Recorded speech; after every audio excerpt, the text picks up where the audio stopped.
A very special show coming your way today. We've been promoting it all week long, and we are excited to have Melissa Level of Ingles Markets in studio with us. You know Melissa, you Tolos do, because when we're at Ingles, she joins us for the 5 o'clock fight on Wednesdays, and today's Wednesday. Unfortunately, she's coming in due to the circumstances that we're now facing because of Hurricane Helene, but we will have Melissa Level in just a few minutes from now on the program, Wire to Wire. He's Diesel. I'm Cole Bryson. We just want to really spend some time talking about Ingles Markets, what they're doing. If you Tolos don't know, Ingles was impacted more, Diesel, than just your average supermarket. Number one, because they're not just an average supermarket. Number two, their headquarters, their distribution center is in Asheville, North Carolina. And you Tolos know how much Ingles Markets means to us. And we're going to spend some time today talking with Melissa about what they do to rebuild from here. A loaded show coming your way today. We'll talk to Chris Phillips of SEC Unfiltered at 5:45. We'll have Kelley Ford, as we do on Wednesdays at 4:20, and then Upset Picks Diesel at 4 p.m. I have mine. I hope you have yours. Are you actually going to give it on time today? Yes, I'm going to give it on time today. You're going to fiddle fart around and wait until Friday to give it to us. You're going, hey, don't get used to this, by the way. Don't get used to me having it today, but I will have one today. Let me guess, 4 you p.m. picked Colorado. No, I thought about it. The only reason I did not pick Colorado is because the point spread wasn't big enough.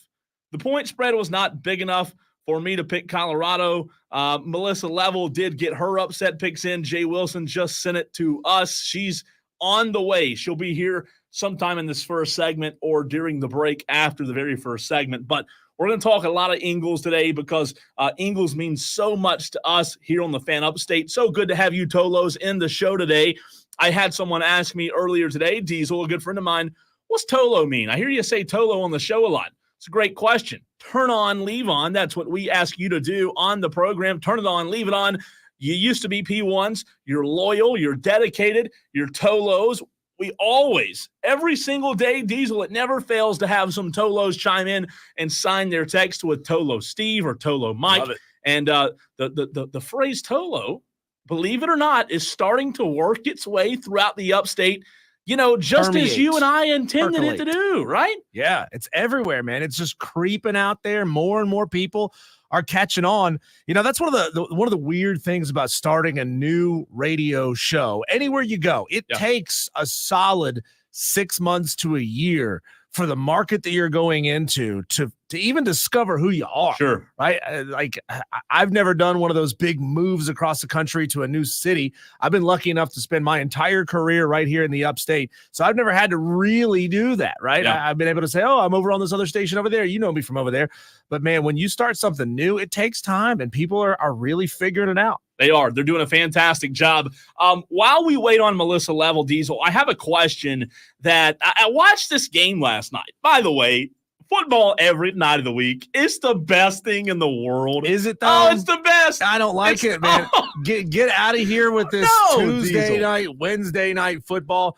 No. It sucks. Why? It sucks because football, especially college football, is a game of tradition, right? Oh. Tradition matters. You play on Saturday nights. You're supposed to play on Saturdays. And then they started creeping this thing out. Let's have a Thursday night game. How about that? Now we got too many Thursday night games. Let's play some Wednesday night games. How about that? How about all you Mac fans up there? Let's play your games on Wednesday nights just for the month of October, though. Like, we don't want to actually do it for the entire season where people can get used to it and understand Mac games get played on Wednesdays. No. We're only going to do it for the month of October.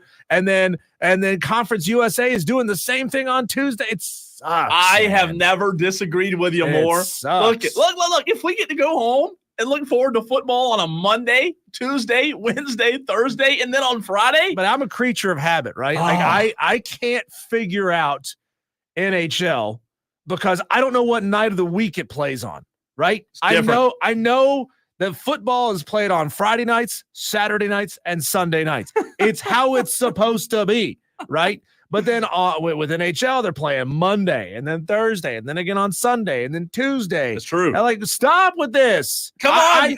I'm a simple man. You can't play every game on Saturday. I mean, why not? Because, hey, we would never know. Last night, for example, Liberty played on national television, and it was not a good performance from Liberty. However, if they didn't play on a random Tuesday night last night, Diesel, guess what? Number one, I wouldn't have watched. You'd have never watched the Liberty game all season? I would have never watched it. Also, I would have never seen Florida International, FIU, and by the way, 31-24 last night. Liberty's 5-0, and that's where I was getting to. But you and I have talked about Liberty's schedule or lack thereof. Right. In the past few weeks. I think it's so fascinating when we talk about Liberty. We have Tolos who say, hey, it's time for Liberty to jump up to a big boy conference. But I just don't know that even as good as Jamie Chadwell is, like I love Jamie Chadwell. I think he's a really good coach. He's proven to be, right? He's climbed the ladder. I don't know, though, Diesel, that Liberty currently constructed is ready for a big boy conference like the ACC. And I know you say ACC's not big boy compared to the SEC. Well, guess what? It is big boy compared to, what are they, Conference USA currently? Well, Liberty – understand that Liberty has only been an FBS team for like 3 years Not now. long. Yeah. 4 years now. They had to play a couple years as an independent. I believe this is their second year in Conference USA. So they have been here for exactly 4 years, and that's it. Yeah. Now, the one thing that separates Liberty from your average G5 team is even the good ones, right, is that Liberty has more money than everyone. Liberty is a diploma mill. Liberty is an online college that will accept anybody and take their money. And, oh, by the way, they have religious affiliation, so they get to do it all tax-free. That is a tremendous advantage that Liberty has over the Marshalls and the Ohios and the James Madisons of the world, right? You could be a school with a decent-sized enrollment, and most G5s, the bigger G5s are sitting in that 15 to 20,000 enrollment schools. Once you get up higher than that, you're probably a Power 5 already. So you have a small alumni base with not a ton of money to spend on your programs and giving money back and building your endowment. Liberty doesn't have that problem, right? Liberty has a huge alumni base. They have a ton of money and it's tax-free, which gives them an unfair advantage. But hey, use the advantages that you have, right? It's not the football team's fault. It's not Caden Salter's fault. It's not Billy Lucas's fault. It's not Von Blue's fault that their university enjoys tax-free status. They're just going out there to play ball. Text from the 262 Diesel chimes in on the text line 71307. Start your text with the word fan and says, round one, Diesel. What? Texter. It's not funny. It's not funny, Texter. I love it. Not funny. Already getting dubs, and we're only 8 minutes into the show. I mean, this is not how this works, Text. I don't know if you know. This is 3 o'clock, not 5 o'clock. I mean, I know that Diesel keep them coming. Diesel pays you off. Yeah. But come on. Now, going back to Jamie Chadwell, I do think that I'll tell you what I like. One of my favorite things about college football is the conversations of the next guy to climb the ladder. We talked about it yesterday with App State, or maybe it was Monday, with Eli Drinkwitz, right, now at Missouri. And App State kind of being a job that's, a stepping stone, a step ladder to a bigger job.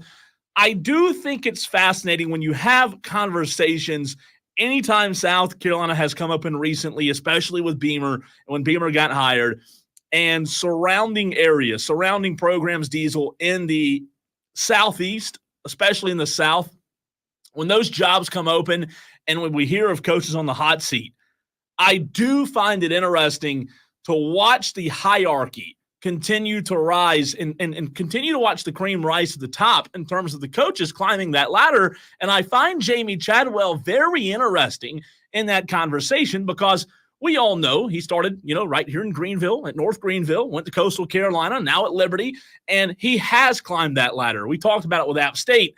He was also at Charleston Southern. Charleston Southern. I did forget about that. Thank you. I'm just so fascinated with Jamie Chadwell in particular because he's a good coach. But the reason that it fascinates me is I am very curious as to how others, athletic directors, board of trustees in the South and Southeast, view success at a place like Liberty? Because you and I both know he could coach there a very long time and be very successful, be one of the all-time winningest coaches there. Get paid a lot of money, too. Get paid a lot of money, be happy, right? Love where he coaches, whatever reason he loves that. He could love that job for a long time. However, will success at Liberty against a very weak schedule translate into him being viewed as one of the best up-and-coming coaches in the country? Well, first of all, Jamie Chadwell, I love Jamie Chadwell as a coach. I think he's a very, very good football coach, and he's got a whale of a personality, right? He has the personality to be SEC bound. And I'm thinking Jamie Chadwell out of South Carolina, Jamie Chadwell at a Mississippi State would work out very, very well. One big problem with Jamie Chadwell is everywhere he's been, he has left right before some pretty bad allegations have come out. They've never stuck to him because he's left at exactly the right time. Some cheating allegations at Charleston Southern, some stuff going on at Coastal Carolina as well. The confusing thing to me is why Jamie Chadwell jumped from Coastal Carolina, a G5 school, to Liberty, a G5 school. Maybe Jamie Chadwell's agent was telling him, hey, Jamie, you're not getting a ton of interest from the Power 5 schools coming out of Coastal. You're going to need to go somewhere else, and you're going to need to find success there. And then the power jobs are going to come calling, whether it's the Virginia Techs, whether it's the Mississippi States, whoever it is. Maybe is like, everywhere you go, you have these question marks around you. We're going to need you to do it multiple places before the big boy schools are going to be willing to throw $6, $7, $8 million a year at you. Well, I guess that's where I go, though, is what you just said. Is doing that at Liberty good enough to go get a job? Let's say you brought up Mississippi State, a very interesting school in the SEC. I don't know if Mississippi State would hire a Jamie Chadwell. I think they probably would if it were the right fit and right timing. But that's what fascinates me, right? Because we all know Liberty is a good job. It's a good program. They've had success as of late. Produced a really good quarterback who's in the NFL Freeze now. Came through. That's right, Malik Willis. Yep. They've got a reputation of having good football. But how is it viewed from a perception standpoint of, is it only able to get you job? Well, let me back up. When you talk about perception, we all know that Jamie Chadwell's doing what we talked about with Eli Drinkwitz with App State, climbing that ladder. But I do wonder, I do find myself asking the question, is Jamie Chadwell in his current position building himself a good enough resume to go get a Mississippi State head coach job? Because some might say, Diesel, well, if you go get Mississippi State, that might not be, long tenured. He may get fired in 3 to 4 years. They're not good. However, long uphill climb in a Mississippi State. A long uphill climb. However, just like you and I talked and had the conversation with the Upstate basketball coach at Ingles a few months ago, something he said stuck with me. Look, there's only 100 and something of these jobs, right? And the SEC, how many teams there are now? There's only, in the teens, 14, 15, how many ever now SEC teams? Even though Mississippi State is a bottom feeder of the SEC and he were to get fired from there, talking hypothetically, I still think that he's looked at as a very good coach. If you're a head coach in the SEC, you've pretty much made it. Yeah, I don't know. I can't put myself in the shoes and in the mindset of a Power 5 SEC or ACC athletic director. I don't know how much stock they put into the idea, the notion that 2 or 3 coaches have come out of the Sun Belt, taken power jobs, and not found a tremendous amount of success. Yeah. I don't know. Because does it really affect what kind of a coach Jamie Chadwell would be at, for example, a Virginia Tech, because of what Neil Brown did at West Virginia, because of what Scott Satterfield did at Louisville, because of what Billy Napier has done at Florida? I don't think so. I mean, it may put some bad taste way in the back of their mouth somewhere, but you should be evaluating based on what kind of coach you think this person is and their ability to lead your program, dig your program out of the depths, right? Because Jamie Chadwell is not going to be getting an Auburn job. No. He's not going to get an Alabama job. He's not going to get an LSU job. Jamie Chadwell is going to have to take a bottom of the SEC or bottom of the ACC type of job. Do I believe that Jamie Chadwell has the personality and has shown a track record and the ability to bring a program up from the depths?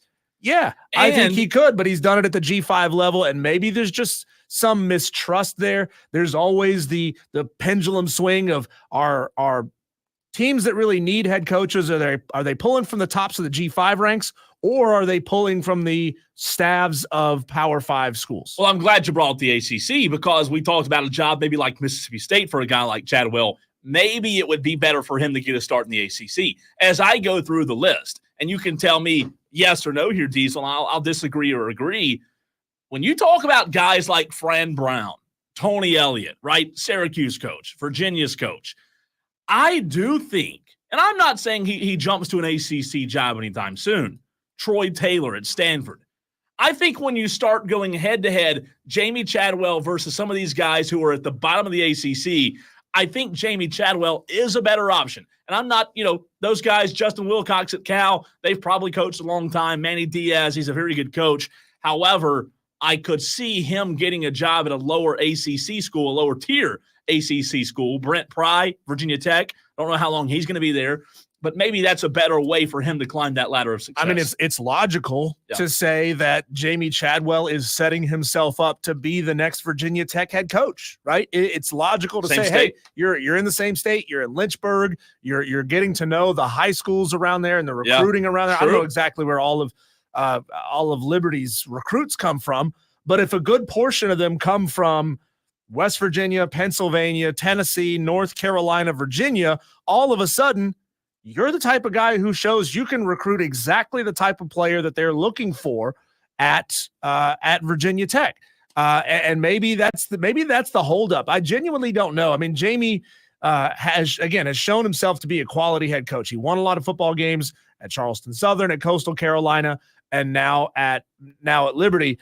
Does it have something to do with his personality rubbing people the wrong way? I'm not really sure. I mean, he's a little bit of a trash talker, right? He's a little bit of a troll, but so is Lane Kiffin. So Hugh Freeze. Yeah, so is Hugh Freeze. Yeah. So is Steve Spurrier. Yeah. We love personalities. We love people to throw a little bit of shade around every now and again. So I'm not sure that that's necessarily the reason, unless it has something deep to do with some of the issues that he left behind him at Charleston Southern, and it's got some Power 5 ADs a little bit wary and boosters a little bit wary. Outside of that, I couldn't give you a real answer as to why Jamie Chadwell left Coastal Carolina in the first place. Yeah. Right? He had it rolling at Coastal Carolina. They were all over the place. They were getting a ton of interest. They were getting a ton of buzz. They were becoming the next America's team, right? Yeah. People were loving the teal jerseys and the teal turf. They were loving that. Sledgehammers. And then he all of a sudden said, you know what? I'm going to go up there to Lynchburg, Virginia. And maybe it's because Liberty could just pay him more money. Could be. JB on the YouTube stream, Diesel says Chadwell should have been hired at South Carolina when Beamer got hired. Chadwell is Spurrier-like and is also from East Tennessee like Spurrier. Keith and TR on the text line, 71307. He starts his text with the word fan and says Chadwell for South Carolina. All caps, can't be worse than Beamer. At least he's got head coach experience. Again, that came from Keith and TR. Well, we talked last week. We or maybe it was earlier this week. We had a discussion about Deion Sanders possibly. What if South Carolina needed a head coach at the time that Deion Sanders was becoming available? I think there are some personality similarities between the two.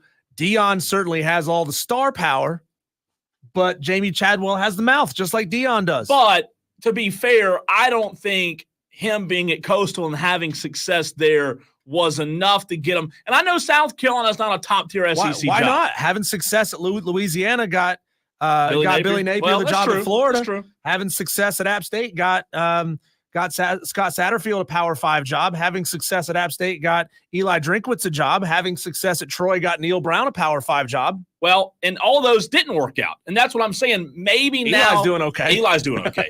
Now, I do think if he continues to have success where he's at, I think he'll be a shoo-in for a core 4 job, whether it be lower bottom or bottom feeder SEC or somewhere in the middle of the pack in the ACC. I just hope that he's smart enough that he's holding out for a job in the region that he knows rather than taking, for example, a Northwestern job. No, he needs to stay in the South. Yeah, he needs to stay in the South where his personality fits, where it works, where it gets people's attention. That would be, in my opinion, what Jamie Chadwell should do. But then again, if Northwestern starts throwing Big Ten money at him, it's hard to say no. It's true. And by the way, no. Melissa is almost here. Almost here. Love it, Cole. When we come back, some really interesting stuff going on with Major League Baseball, broadcast rights, all that. We touched on it just a little bit yesterday, but if you're a fan of a handful of Major League Baseball teams, this could be great for you. That's coming up next on the Fan Upstate.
Texter asks a very poignant question. Sorry, excuse me. Trey from Kentucky. Why was the Panthers game blacked out Sunday on your Odyssey app? Ooh, Thanks. it's a good question. It's a good question. And it's because the Carolina Panthers don't give us the rights to stream the games. Most don't, by the way. They don't, right. Yeah. We don't own the rights to stream the game. We own the rights to broadcast the game over our airwaves, but we don't own the rights to stream the game because they want you to go to their official partner to stream the games. And it may be their website directly is where that comes from. Trey, I haven't found where to stream those games myself either. Not that I've looked all that hard because I sit and watch them on TV. It's wild because when I lived in Dallas, the flagship for the Cowboys, like huge 100,000 watt station, they carry Dallas games. And even in Dallas, if I wanted to stream it on the app, you couldn't do it. I think it might be like a league-wide thing. It's really hard to get audio streaming unless you have Sirius, right? I mean, obviously that's paid for, but I don't know how that works. Yeah, they don't want to let you stream the game for free if you can pay for a platform to stream it a different way. And that leads directly into what I wanted to bring up in this segment, Cole. We talked earlier last week, I think, about Bally's and their bankruptcy, where they decided they kind of stunned Major League Baseball by saying, we're going to spin off, I think, 12 of their 13 remaining teams and not carry their games at all. We Braves fans are the lucky ones who get to still deal with Bally's, right? We're going to keep on paying that Bally subscription. Yeah. But we're the only ones who are going to be watching our games live on Bally's. Outside of that, Cole, here's the major decision. Major League Baseball has now announced that they will self-produce games for multiple teams. So there were 4 teams last year that Major League Baseball self-produced the games and put them up on their platform. And this year, they're adding a couple of more, including the Minnesota Twins. What's great for that, if you're a fan of those teams, no more blackouts. No more blackouts. No more blackouts. Because blackouts suck. Blackouts are annoying as hell, right? I mean, I remember, Cole, when I genuinely tried. I wanted to watch MLS's FC Charlotte. Wow. Charlotte FC. I wanted really? to tune in and watch it. You didn't because lose a bet? this is Major League. No, this is Major League Soccer. It's right up the road from us. I had decided leading into the season, I'm going to watch. I'm going to try. But I couldn't. It was blacked out? It was blacked out. Oh, yeah. It was blacked out. Thanks a lot. Thanks a lot, MLS. Yeah. Major League Baseball does the same thing. If you want to watch Braves games here, you got to pay for it. You got to find it on the Bally Network. If you don't have it on your television cable package, you got to pay Bally's to be able to watch it over streaming, which is annoying as hell, and it's terrible for fans. You know, the worst part is not only is it blacked out in certain areas, but the worst part of this entire conversation is they're not worth watching anyways. I'm just kidding. I'm kidding. God, you're so harsh on a team that went 10 games over 500 this year. I'm kidding. And made it to the wild card game. I mean, Cole, how by the tough way, can you be on your own team? Well, how can you hate something you once loved? It's a love-hate relation. And by the way, just a quick update. Detroit's, speaking of baseball, Detroit leads Cleveland 1-0 in the, I don't even see the inning. Do you see the inning on there? We top are in the top of the second. Sorry, I top of the second. Well, it's time to get your prescription strengthened a little bit. Yeah, I can see. Sorry. It's wire to wire with Diesel and Cole Bryson.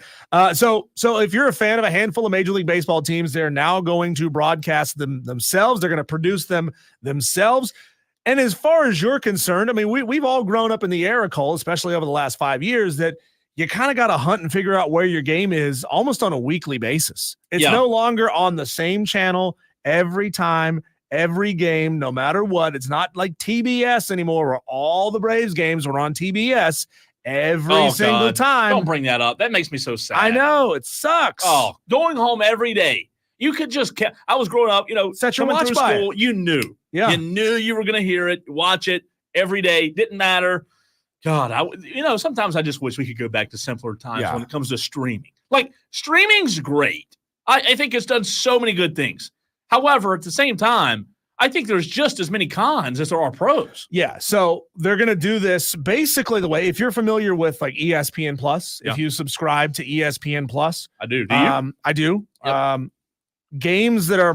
Most games that are shown on ESPN Plus, especially at the G5 level, those schools produce their own games, right? I mean, they get broadcast equipment and guidance from ESPN, the mothership, and then they hire their play-by-play announcers on a la carte basis, and they produce their games. Now, most of the time, it's not network quality broadcast. You're not getting all the graphics. Diesel! What? Don't offend me like that. I've done some ESPN Plus before. Are you saying I'm not network? No. Cole, God, you're getting your feelings hurt. I know. I know what you mean. Play-by-play guys are good. Right. The problem is sometimes you don't get the down and distance markers. But sometimes they're on not, the field. By the way. Sometimes, a lot of times they're not. Especially when you get down to like mid-major basketball, sometimes they get pretty bad. You're right. You're not getting the down and distance line on the field. You're not getting the graphics. You're not getting all the cutaways. You're not getting all that production value. Now, maybe with Major League Baseball, you're going to get that because it's Major League Baseball and not Georgia Southern putting on the game, right? So you might still get a pretty good broadcast. So if you're a fan of a couple of those teams, great. Again, if you're a fan of the Braves, well, sorry, you're still under the mercy of Bally's. But man, I'm so tired of these major sports carriers deliberately throwing their middle fingers up at fans who live 100 miles away from the team. Yeah. Like, enough of this crap, right? If I want to tune in, if I want to try to find this new team in my area, guess what? I can't do it without spending extra money. And you know what? I'm not going to do that. I'm not going to drop $10 a month just to watch an MLS game once or twice a week and probably miss half of them. I'm not going to drop $15 a month for Bally's just so that I can stream Braves games. I still have password for my family member. Don't tell anybody. So I can watch those games, but I'm not paying for those games. Yeah. And I've just had enough. Well, I've had enough of the this. problem is, even to your point a minute ago, even I have tried to get Bally at times. And I'll tell you this, the times that I can remember, and I didn't try a lot this year because I had other methods to watch, maybe overseas methods, maybe. Anyways, even the times I've tried to watch Bally, I can't. Half the time it doesn't work. Half the time it doesn't work. So yeah, it's not consistent enough for me to even try to fool with. They're bankrupt. They're out of money. Nobody knows what's happening. Is Bally even Bally? Like, password doesn't work. I mean, it's awful. It's awful. And the Braves, I think the Braves is the only thing that, like, currently right now in 2024, I can get Amazon Prime on Thursday nights. That's fine. I have a smart TV. I can get whatever game on Saturday that I'm looking for most of the time. I do think those in the Southeast, though, Diesel, I think the Braves are the number one sports team that they have issue watching, though. Well, yeah, which sucks. And when they bounce these games around between 2 or 3 different streaming services, now you have to have multiple streaming services to be able to watch your team. Maybe Bally's not enough. Maybe ESPN's not enough. Maybe you got to have CBS and ABC and NBC and Peacock and this one and that one, for crying out loud. Enough of this crap. I'm very much sounding like get off my lawn guy, like old man yells at cloud guy, but I feel like 100% of you are behind me. Show me one person No, we are. besides a network executive in an Armani suit who loves just the complicated nature of streaming packages. Enough. I guess my question, I would love to do a little research and find out, like, let's talk about baseball, for example. Right now, postseason baseball's on, I don't know what channel this is. Is this ESPN maybe? It'll show in a second. I think it's on TBS. So we're watching TBS. It is TBS. We're watching postseason baseball on TBS. I would love to know, when you talk about revenue, why regular season baseball, and I get there's not enough channels for every single game, but regionally, like we used to have with the Braves on TBS, is there not enough revenue for the regular season that matters in order for these bigger networks to go back and say, hey, let's just cut the freaking cord and go back to the old way? And I know that eliminates a lot of people being able to watch who only have streaming services, but for goodness sake, like, you would think somebody somewhere would step up. Well, here's the problem. It's ass backwards. If you're sitting right here in Greenville, South Carolina right now, and you go on TBS, let's say we're talking about regular season, not even postseason play. You go on TBS, you're going to be watching Brewers and Royals when the Braves and the Nationals are playing right now, but you got to pay extra for that. Tell me what kind of sense that makes. It's true. Backwards. You should be able to watch the teams that are in your region on your television package. You should be able to watch the Braves. You should be able to watch the Nationals. You should be able to watch Hornets? the Marlins, the Hornets, maybe the Panthers. all sometimes. these teams. Yeah. You should be able to watch all these teams over the air in your own market, but you can't do that. They've blacked it out in those markets.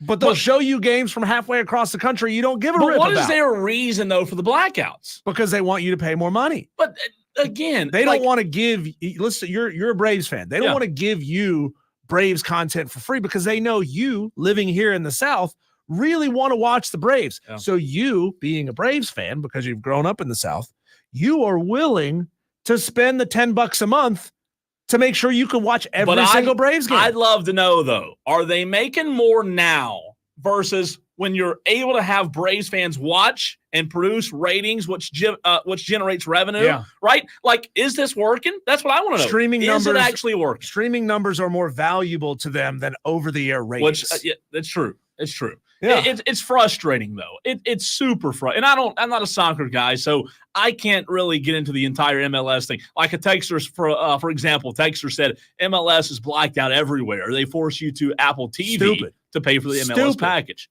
Yeah. And I don't even have Apple TV. Within 100 miles, you should be able to find it over the air somewhere, right? Yeah. You should be able to find it for free in your market. For example, I can watch the Carolina Panthers for free because I have an antenna set up in my window and I can pick up the Fox Carolina the signal over the air. I can do that.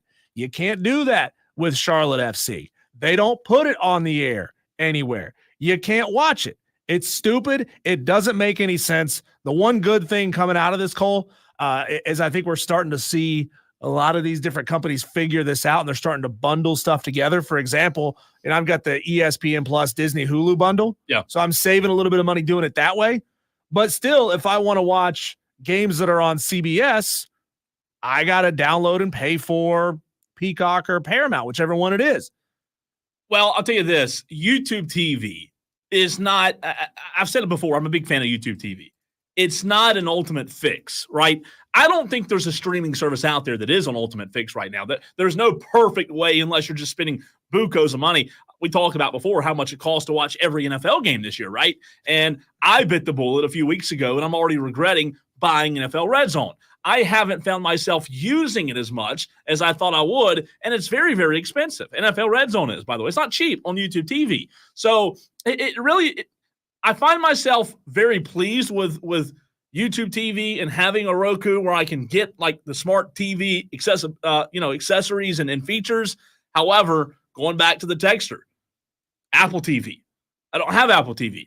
I have Roku. Right. I don't even know how to get Apple TV. It's an app you can download. So it's an app, but you have to log in and pay for it. So you have to pay for it. It's a monthly subscription. To your answer, though, the question of how much did it cost to watch every single NFL game in 2024? I saw this. $722. I was going to say near $1,000. So I paid for Red Zone. Through YouTube TV, I paid for Red Zone, and I think it was, God, I'm ashamed to say, but I think it was in the threes, maybe upper threes. I think it was in the upper threes, which is pitiful. Texter says paying for streaming is bad enough, but still having to watch the commercials between innings is infuriating. Yeah, I can't stand it, man. True. Like there's apps that we pay for, Amazon Prime, HBO Max, pay for those, and they still pause the show to show you commercials. The damn audacity for them to charge you to watch something and then stop it to show you ads and then say, hey, guess what? If you want to pay us another $5 a month, we'll take those ads away. Yeah, I saw that somewhere the other day. Which is ridiculous. Well, you know that what that means is they're setting you up for the $5 price increase so that everybody's going to be paying that $5 increase. And then they're going to charge you another $5 on top of that to not see the commercials anymore. If I'm paying for it, I want specialized content that I can't get over the air.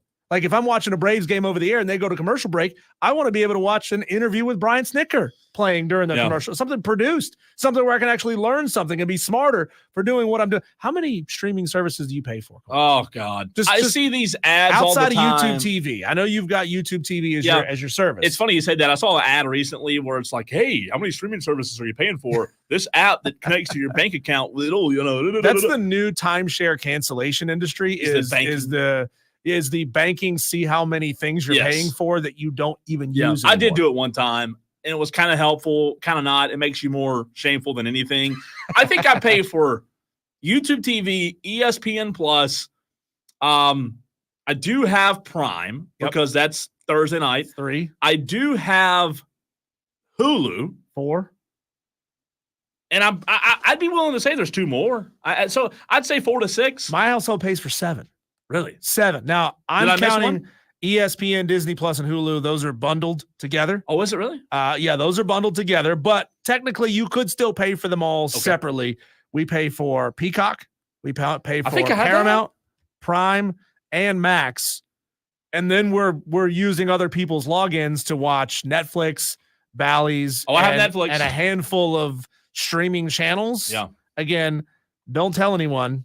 But I'm doing it. It's gotten ridiculous, man. It sucks. It does suck. And that's where I go back and say I just miss the old times of being able to go home and watch the Braves. This is making Spectrum look pretty good again, and makes you say, man, maybe I just want to pay for a cable package again. Oh God, just put it all in a package. Right? Like theoretically, when you think about it, if you said, give me all of the streaming services under one login, that's a cable package. You're paying for a cable package again. Don't tell me that, please. You can't escape. Please don't tell me that. You can't. I'll bet you're paying more now than you were when you had. Let's not talk about it. All right, we got to go to break. Melissa Level should be here momentarily. We told you would be joined in studio by Melissa of Ingles today. We'll also give you a little update on what happened locally. Furman Paladins with a big win over the week. To Melissa. Talk a little Furman football. Also, we'll get your thoughts. 71307. Start your text with the word fan.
Don't laugh at me.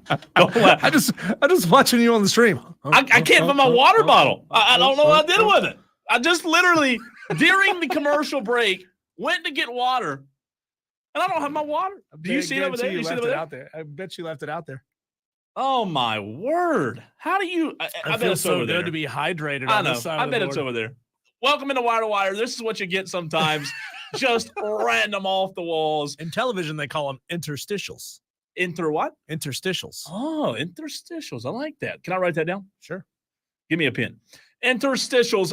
Speaking of interstitials, Diesel, Furman is a team that we talk about on Thursdays at 6 o'clock with Clay Hendricks. Mm-hmm. And, it's interesting. I wanted to do a quick look around as we have a short break right now before we have to hit the top of the hour break. But I wanted to do a quick look around of the SoCon. Furman had a big win over the Citadel, who, we've been talking to Clay Hendricks since the beginning of the season. But it seemed like SoCon football got here fast. Diesel, already 3 games for some teams. Furman had a game canceled, right, because of Hurricane Helene. That was Furman's first SoCon game on Saturday against the Citadel. They're 1-0 in conference. Citadel now 0-3, and then you have teams like Mercer who are 3-0. Mm-hmm. I don't know how, and again, I haven't asked Clay Hendricks or Dan Scott or anyone close to Furman yet.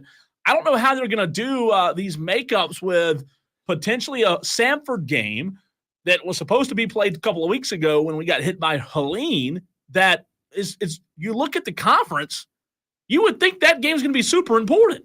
You have to make it up, right? Yeah. We were wondering, why some of these schools and some of these conferences are playing conference games so early. My only guess, Cole, is the idea that we're going to put a meaningful conference game early in the schedule to try to build some interest and a reason for the fans to tune in and watch early, right? Like you have a conference game, like a Wofford conference game early, and then you get down the stretch, and once people are checking out and they're paying attention to the power games, now, okay, if Wofford plays Mississippi State and gets blown out by 40, nobody cares at that point of the season. Right, and that's what's interesting because the Samford game was postponed. It wasn't canceled. You would think they've got to make that game up. I don't know in the college football season, though. College football doesn't have a lot of flexibility, so that's going to be a good question for Clay Hendricks on Thursday. With college football, at least they have the ability to move a lot of these games. High schools, they don't have that option, right? A lot of times you're playing a school that's right at the road from you. Yeah. And so if you move it from Greer to Spartanburg, it doesn't help you at all, right? Yeah. So, I mean, you also don't have the flexibility to move days also. There was that USF game that got moved from Friday to Saturday. They could have moved that game to another part of the country and played it at a neutral site or played it at the other school. You don't really have that flexibility in high school football. Yeah, you don't in high school, but you do in college. Correct. Just a quick look around, Diesel, locally. The Citadel's 0-3. I mean, it doesn't seem like college football has been going on that long, and all of a sudden you look down, Citadel's 0-3. Wofford's 0-2. Locally, Western Carolina's 1-0 after their win Saturday over Wofford. Mm-hmm. Furman beat the Citadel.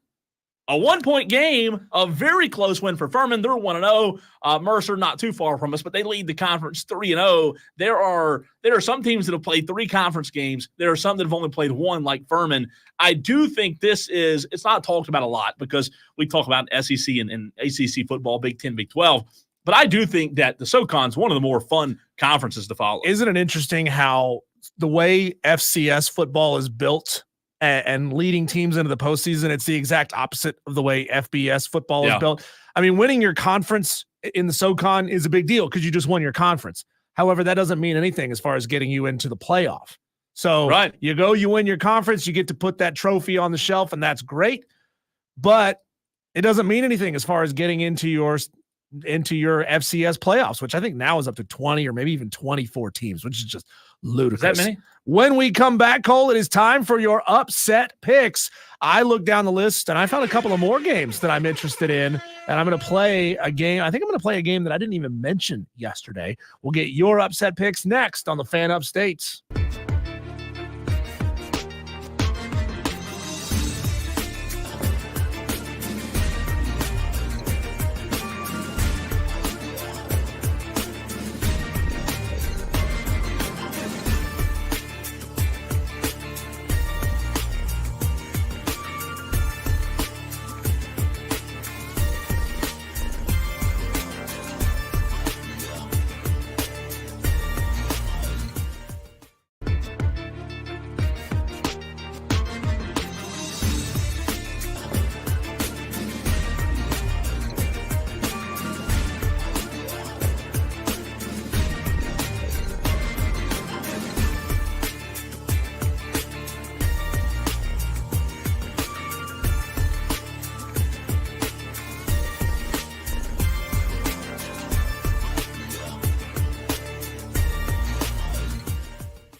To quote the Joker in The Dark Knight, right before he set off a series of explosions, here we go.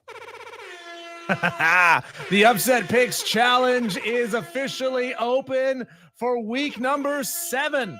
71307. Start your text with keyword fan or call us on the Renewal by Anderson of the Carolinas fan phone 844-326-3663. Start getting us your upset picks, and by God, here they come already in full force. Yeah, I hadn't even turned the text line on yet. Text line is blowing up already. I love you, Tolos, wanting to be first out of the gate to get us your picks. Boomer Bill, Clemson Oculus, Just Jess, all of you getting your picks in already. Where's Delvin? Why is Delvin not on the phone line? He just heard you. Yeah, he's did. Literally dialing us up right now because you said that. So here's how this goes. If you are brand new to the Fan Upstate, if you are brand new to Wire to Wire, you might be saying, what is this Upset Picks Challenge of which you speak? What is a season-long challenge where you attempt to pick upsets in college football? We're not talking about upsets against the spread. We're talking about outright upsets. If you think you got what it takes to pick outright upsets, you can call into the show. You can text into the show. You got to give us your name, your game, and the spread. Spreads are all locked in, and we use ESPN.com for the spreads. So, again, what you need to do is go on ESPN.com, find a game where you believe the betting underdog will get the outright upset. We had last week. I mean, I'm still mad about this. James Owens, first time ever getting us an upset pick. He nails Vandy over Alabama. I would never play again. The single biggest upset pick we've ever had hit on this station. Shout out to James Owens for being able to call that one, and that vaunts him into the top 15. God. He never played before, and he's inside the top 15. By the way, where are you, Cole? I'll be back. I'll be back. You were way down there at 6. I've got confidence. You got 6. I'll be back. Really? I'm coming back to the top. I'm coming back. I promise you. I just listen, man. I love the Tolos so much. I really do. They mean so much to me that I didn't want to just like win every single week to where they didn't have a chance. Oh, you're falling behind for a more dramatic victory. So I'm gonna now that I've given them a chance, now that I've given James Owen, who had a great week last week. I mean, I'm coming. CJ from Greer, Tyler B. I see you. Yep. Tiger Pal Rachel, even you, Tiger Pal. It's hard to copy and paste these fast enough to get them on the Google Doc. It is it's crazy. Here they come. It's a flood. Sorry, that may be too soon to mention the F word around here in the upstate. But, man, I am loving just how many Tolos are getting their upset picks in already. But that's the name of the game, and you can jump into this challenge right now. There's no prizes. It's just bragging rights.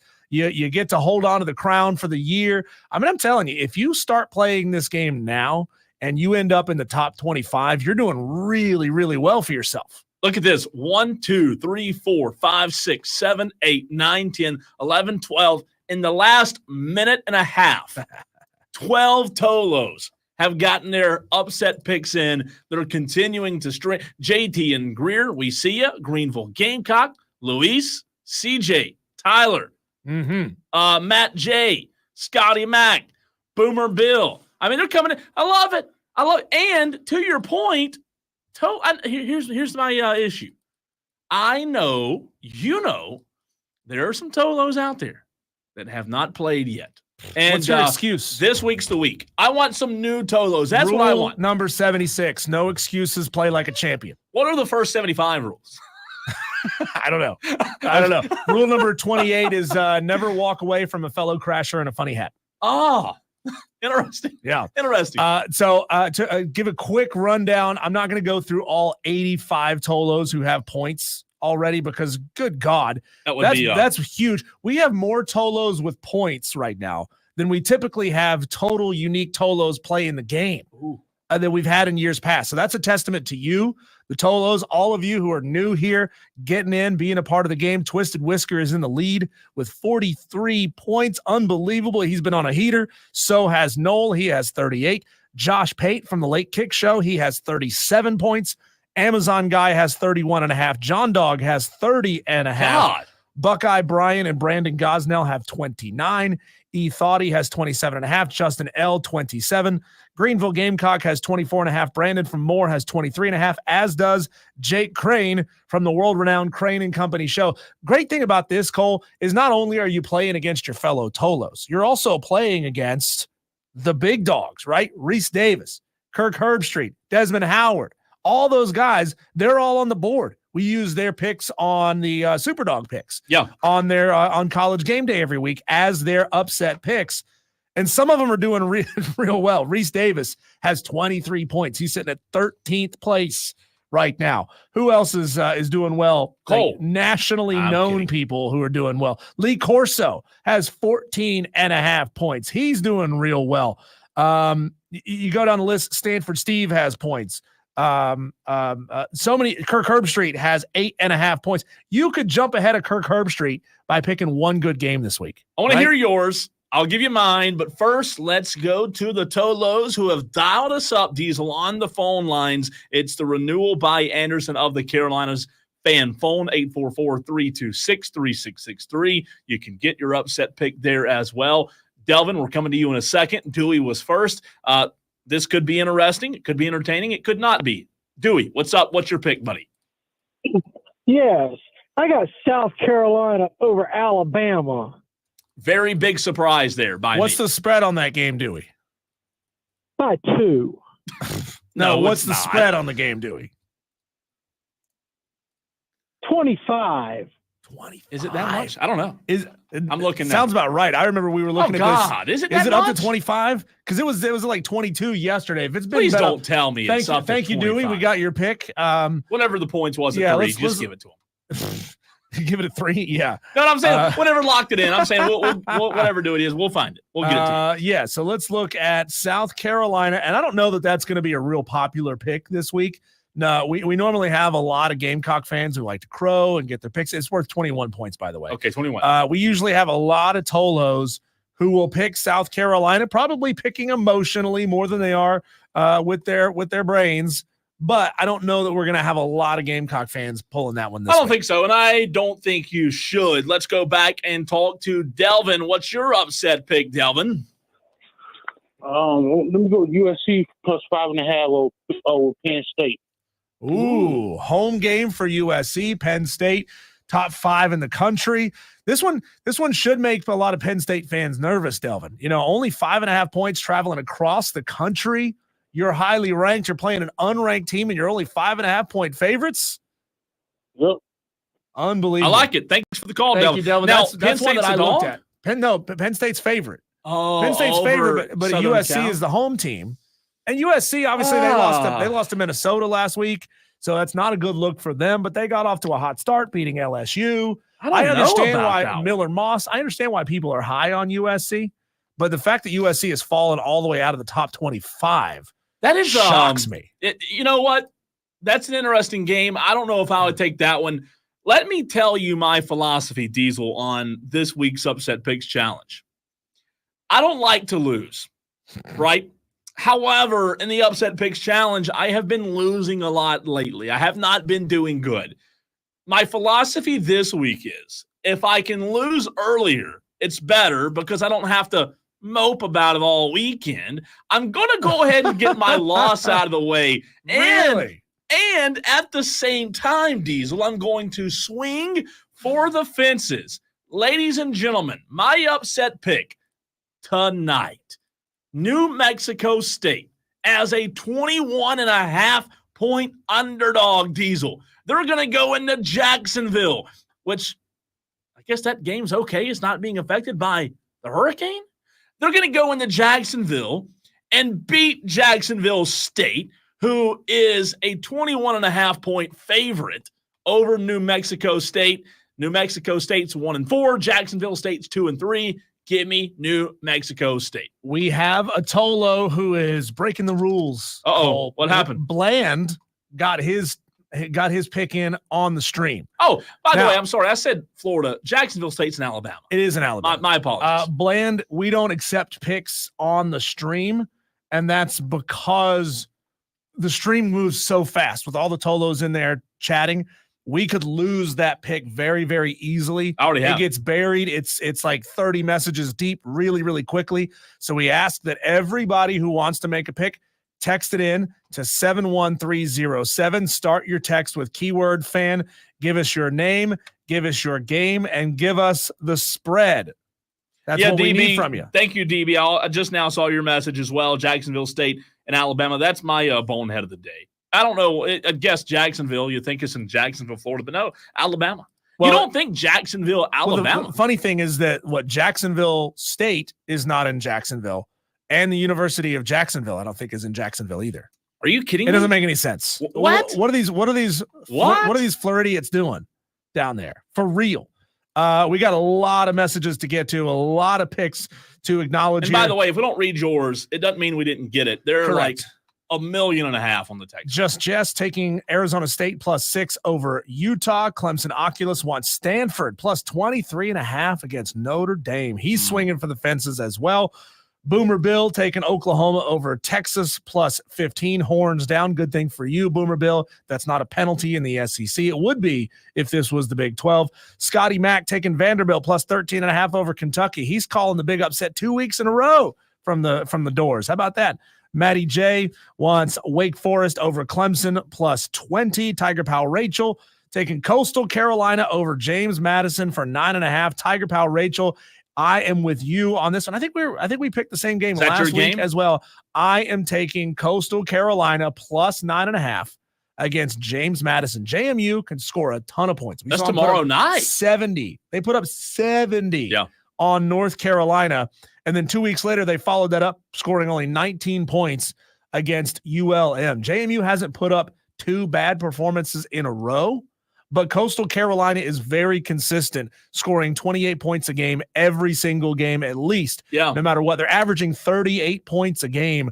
I like the Chanticleers to get it done. Where would that put you in the standings? At 9.5. If I had 9.5, I'm currently at 16. So that would put me at 25.5 points. While you're looking, I'm at like way down the list.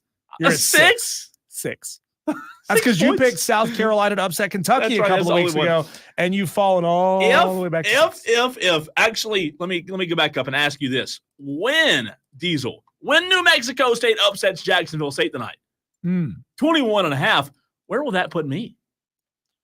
That would put you at 26.5. Well, I'm saying in terms of the standing, would I be like in the top half? 26.5 would put you in.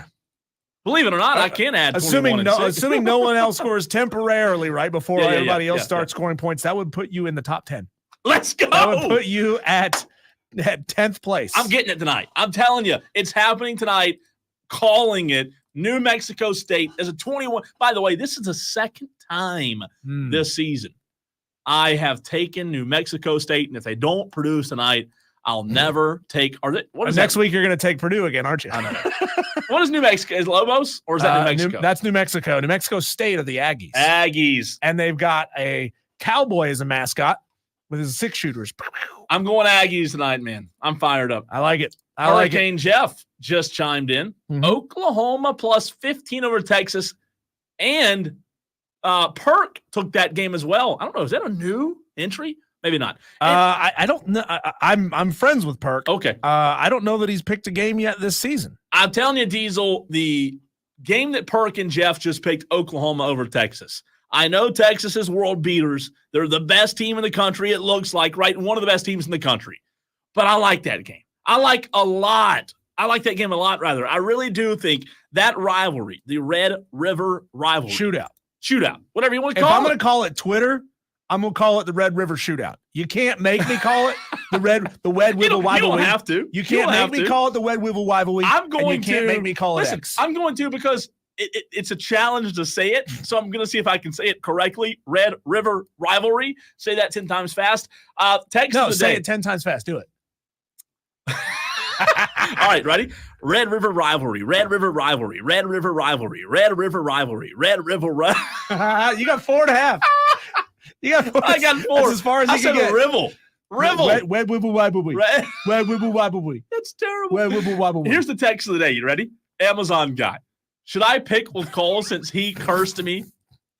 And by the way, for those that don't know, he has not gotten one right. I said he was done. He's done. What did he hit, like 3 in a row, 4 in a row? Yeah, the new Amazon guy is Twisted Whisker. Now you've got to curse Twisted Whisker. He's at 43 points. That's true. We're going to need Twisted Whisker's internet to go down so that he can't make picks for the rest of the season. Because he could, if Twisted Whisker never gets another pick right for the remainder of the season, Cole, I'm pretty sure he can only lose like 9 points. And are we just officially going to kick Rob Brown out of this? Because Rob Brown's not giving us his upset picks. We called him on air last week. Didn't answer the phone. I texted him. I've texted him 3 weeks in a row, and he has not replied with an upset pick. I mean, I know marital bliss is a great thing and all, right? But he's out there putting up those stupid 15-foot high skeletons in his front yard. He's got time to give us an upset pick. He's got enough time to call in and complain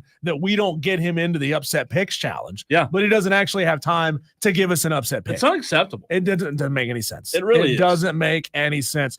Appreciate you, JC. He says, give me Virginia plus 7.5 over Louisville. That is the format that we need from you, Tolos.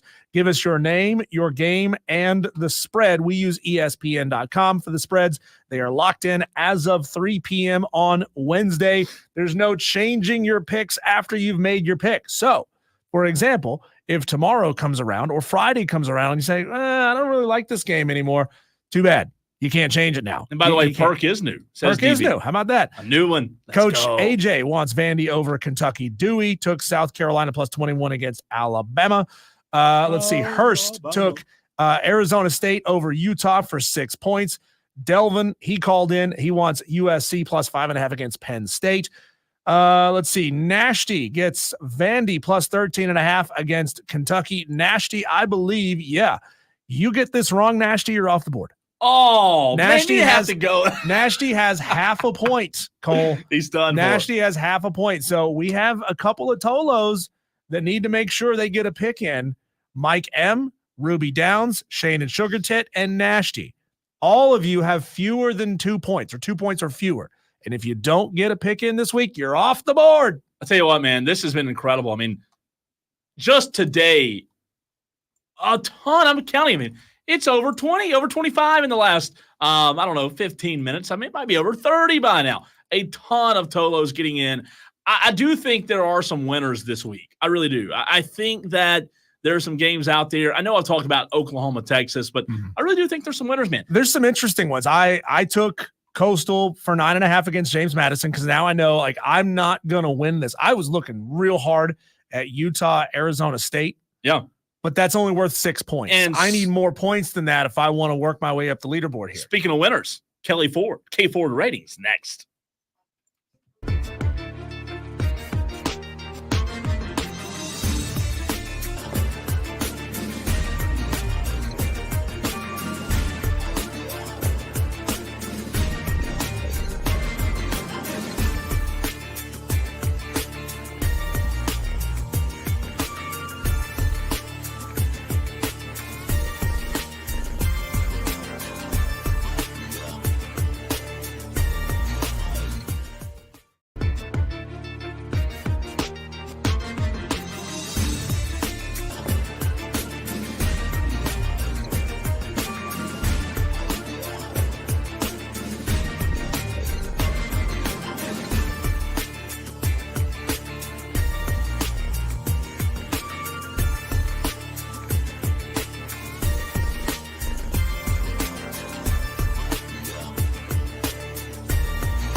It's 4:20 on Wednesday. That means one thing. That means it's time for you, the Tolos, to get a little bit smarter, a little bit more intelligente, as they say. We bring in Kelley Ford of K Ford Ratings. We'll get into college football because that's what we bring you on for, Kelley. But my apologies for never asking you before. You may have other loves out there that you love. Are you a postseason baseball guy, or does that not interest you?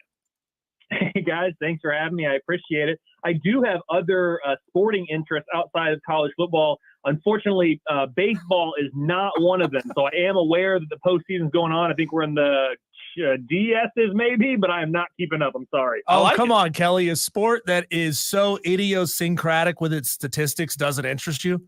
I mean, they'll talk about how well a guy is hitting on Thursdays at night when it's raining and his left shoe is untied. That doesn't tickle your fancy? I will say I am very appreciative of what the sport of baseball has done for advanced analytics, sabermetrics, Moneyball, all those things all stem from baseball. And it makes perfect sense because in baseball, it's very controlled. You have a pitcher and you have a batter. You get into these other sports and there's other variables happening at one time. So I do appreciate what baseball has provided. I think I disappointed my dad probably twice that I know of in a big way. One, I didn't do Boy Scouts, and two, I didn't play baseball growing up. So those are the two things that I have to say sorry to my dad for. Kelley, I'm going to ask you a big one right out of the gate. From preseason rankings and power ratings to now, who are your biggest surprises? And I know the analytics aren't disappointed, but you personally, who are you disappointed in now at the halfway point of the season? Yeah, I'll say I'll give two of each. Two that have been really impressive and two that have really fallen short, both from a K Ford rating improvement or regression, but also a wins above or below expected. I'll start with a positive, and I'll keep it Power 4, BYU out of the Big 12 and Indiana out of the Big 10. Both of those teams are significantly better than the model thought in the preseason, and because of that, they have won significantly more games than we projected through week 6 of the season. If you flip that around and look at teams that have underachieved at the Power 4 level the most, the two examples here from the Big 12 is Kansas, who's lost a ton of one-possession games. They are 0-4 in one-possession games, which is pretty bad luck, honestly. But then the second one, a little bit closer to you guys' neck of the woods, probably not too many fans, though, given the rivalry with Clemson, that would be Florida State out of the ACC. You guys don't need me to tell you how disappointing that season has been for them. They went from, the darlings last year to most people feeling bad for them being left out of the playoff given the undefeated record in ACC championship to just a total train wreck. They spent all summer suing to get out of the ACC. I think they should have spent more time practicing. It is not going well in Tallahassee. Kelley, I love your website. I do think there needs to be one more tab, though. How about a tab that says upset watch? You are as smart as you are. I need you to let me know what weekend these upsets are going to happen. Diesel and I jinxed this. I am trying to cheat. Diesel and I talked about it last week. I think we jinxed the weekend. I said to Diesel, man, there's just not a ton of good games this weekend. And Diesel's exact words back to me were, well, that means there's going to be a million upsets. Is there any, though, that affected your ratings more than Alabama losing to Vandy? Yeah, Alabama certainly. Well, one, I got to say, and I agree with Diesel, guys, there is no such thing as a bad week in college football. There just isn't. People have really said that twice this year, going into week 2 and going into last week 6. Yep. And I'll tell you, both of them were seismic changes and movement in the college football landscape. So there is never a bad week. Don't let anybody tell you otherwise, ever. If I look at the biggest changes from last week, at the G5 ranked, Charlotte and East Carolina played a game. Some people in your area might be interested in the East Carolina aspect. Yeah. Really, really bad performance for East Carolina. Charlotte certainly was impressive in that game. But at the Power 4 level, Alabama certainly huge disappointment against Vanderbilt. Purdue continues to underwhelm and disappoint in the Big Ten. Wisconsin got a dominating win over them. In the Big 12 as well, West Virginia, Houston looking really good in the model. TCU and Oklahoma State, the teams at their expense. Missouri, of course, another one in the SEC who really underwhelmed. My model was skeptical of them, took some heat from Missouri fans, and they were exposed a little bit against Texas A&M. So I would say that those are the teams that moved the greatest amount in my model from last week to this week, given their performances. And guys, it is hard now. The later we get in the year, it is hard to move, 3 or more points in any given week, based on where we are and the amount of in-season data that we have with preseason being phased out. So early in the year, it's not unheard of to move, 6 or 7 points because of a performance much better or worse than expected. It's harder to move that much late in the year, and those teams I just mentioned all moved either up or down at least a field goal. Kelley, I think Cole has picked all of those teams that you just listed as the ones who have underperformed against your models. Wire to wire with Diesel and Cole Bryson. Kelley Ford joins us from K Ford Ratings. He's on Twitter at K Ford Ratings. His website is kfordratings.com. Kelley, we talked a lot about how does Clemson get out from under that loss to Georgia to start the season. Statistically speaking, looking, mostly I guess at power ratings would be the place to go for this. Have the Clemson Tigers gotten out from underneath that loss? Where are they now compared to your preseason ratings? Yeah, Clemson's doing just fine. And if you guys remember, I shared on your airwaves as well as, anybody I was talking to leading up to week one, I caution college football fans and Clemson fans in particular, do not overreact to the result that you're going to see. Maybe Clemson gets an upset win. I think I had it like 15% if I remember right. But I even said, if Clemson gets blown out, and I would say a 31-point loss is bordering in that territory, right? I said, don't worry. It's okay. Georgia's a really good team. You're still going to be among the favorites in the ACC, and nothing has changed for me. I actually have Clemson power rated 2 points better now than I did in the preseason. They are up to number 11 in my power rating. The offense is ranked number 12. The defense is ranked number 19. So that's something we didn't necessarily expect, right? Having the offense be more highly power rated than the defense coming into this year. But if you look at Clemson's upcoming schedule, there is not a single game right now that my numbers give Clemson less than a 66% win expectancy. So if you played all these games at least 3 times, Clemson would win at least 2 of them by my model. Now, the games to keep an eye on for Clemson, you guys are off in week 9, the 3 weeks after that. Week 10 home to Louisville, week 11 on the road in Blacksburg, and week 12 on the road at Pitt. Those are the 3 games right now that are currently projecting to be 1-possession games. Those are the ones to keep an eye on. If Clemson can get through that stretch with 0 or 1 losses, you certainly feel good about their chances to be in Charlotte, at which point win and you're guaranteed in, likely with a first-round bye. Or even if you get to that game with no losses and lose, you still are feeling good. With 1 loss to Georgia and lose, you're still feeling good probably with a loss to Georgia and a loss to the ACC champs that you're going to get in as an at-large. So I think Clemson is right where they want to be. Sure, they would have liked to have been more competitive against Georgia, but that was a long time ago now. The model is very optimistic, and it's going to be difficult to see, in these next 2 weeks, Wake Forest on the road and Virginia at home, an opportunity for Clemson to stumble. So we're not projecting that. 57% chance to get to at least 10 wins, which I think that's the threshold Clemson needs for that large consideration. I really, really like Clemson's chances here moving forward, not just in the ACC, but potentially in the larger picture of the CFP at large as well. Kelley, something that I look forward to with your website, kfordratings.com, is the most deserving tab. Right now you have BYU as the number 1 most deserving team, 5-0. I don't know how this is translated in years past, but with the expanded college football playoff, I do think it's interesting to watch as the season goes on how a team like BYU, who's not looked at as a traditional power, could find themselves not only in your most deserving, but in the college football playoff. Yeah, in my most deserving rankings that I update every single Tuesday on the website, that's my favorite piece of content that I put out every single week. Of all the things I do, most deserving is what I enjoy most, because at the end of the day, this is what matters. How well did you do against your schedule relative to what would be expected? And that last part there is very, very important, because schedule difficulty varies so much, not just across college football, not just across Power 4, but even within a conference now, because conferences are so big, you can have an easy conference schedule or a hard conference schedule, just depending on who you're getting in any given year. So if we view every single schedule through a common lens, which is what my most deserving does, we can normalize everybody's results relative to expected. And right now, BYU at 5-0 with wins against power-rated teams at number 19, 20, 58. Those 3 are pretty darn good.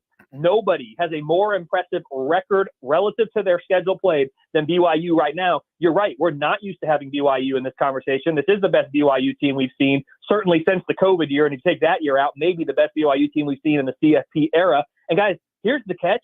BYU really, by my own numbers, is not that quote-unquote good of a team. They're power rated number 31. They're not even in my top 30 updated power rating graphic I put out every Sunday, but they're number one based on what they've achieved relative to expected. And that's what we should be doing when we're talking about ranking teams. Who has the best resume, not who would be favored on a neutral field if they were to hypothetically play. So I'm excited about BYU. I'm still projecting them to lose, 2 to 3 games the rest of this way, but they've certainly done a good job to this point. They're 2-0 in one-score games. They got a big test this week against Arizona, Oklahoma State after that, and UCF. The Big 12, there's a lot of parity. I'll be very surprised if BYU or anybody is able to make it through that conference unscathed, but they're off to a great start there in Provo. Kelley Ford of K Ford Ratings on the line with us now. Kelley, I don't know if there's a team that we've talked about this season that has had so much of a back and forth pendulum swing as South Carolina. At the beginning of the season, I think Cole and I looked at this team and looked at the schedule and said, oof, they're going to be lucky to win 5 games, maybe 6, and back their way into a bowl game. But then obviously they started to look pretty good there for a couple of weeks, and now they maybe are swinging back the opposite direction. What are the odds saying about South Carolina? What are the numbers saying? God, they got such a tough schedule ahead. Are you projecting a bowl season for South Carolina?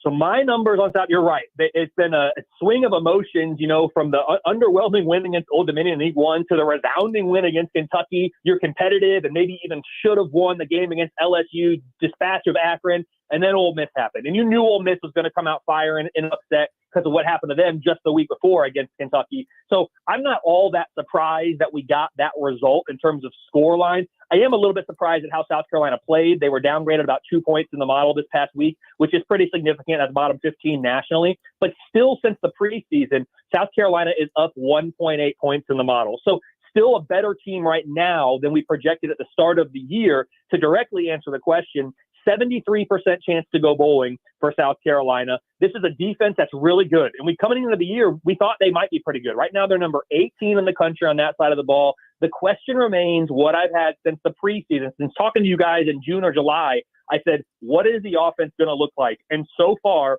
this offense right now is power rated number 77 out of 134 teams. So the offense is it's not good enough when you're playing in the SEC, where most of these defenses are going to be power rated, in the top 40, top 45. So we need to see the offense perform at a better rate here. And the schedule, unfortunately for South Carolina, is incredibly difficult. Alabama and Oklahoma on the road. Texas A&M playing really well right now. Vanderbilt, you used to chalk that up to a win. We just saw what they did to the Alabama Crimson Tide, then to Missouri and Clemson to end the year. It's such a tough schedule. But even with that coming up, 73% chance to go bowling. I do think South Carolina is better than people are feeling right now following this loss to Ole Miss. I have them power rated number 32 in the country.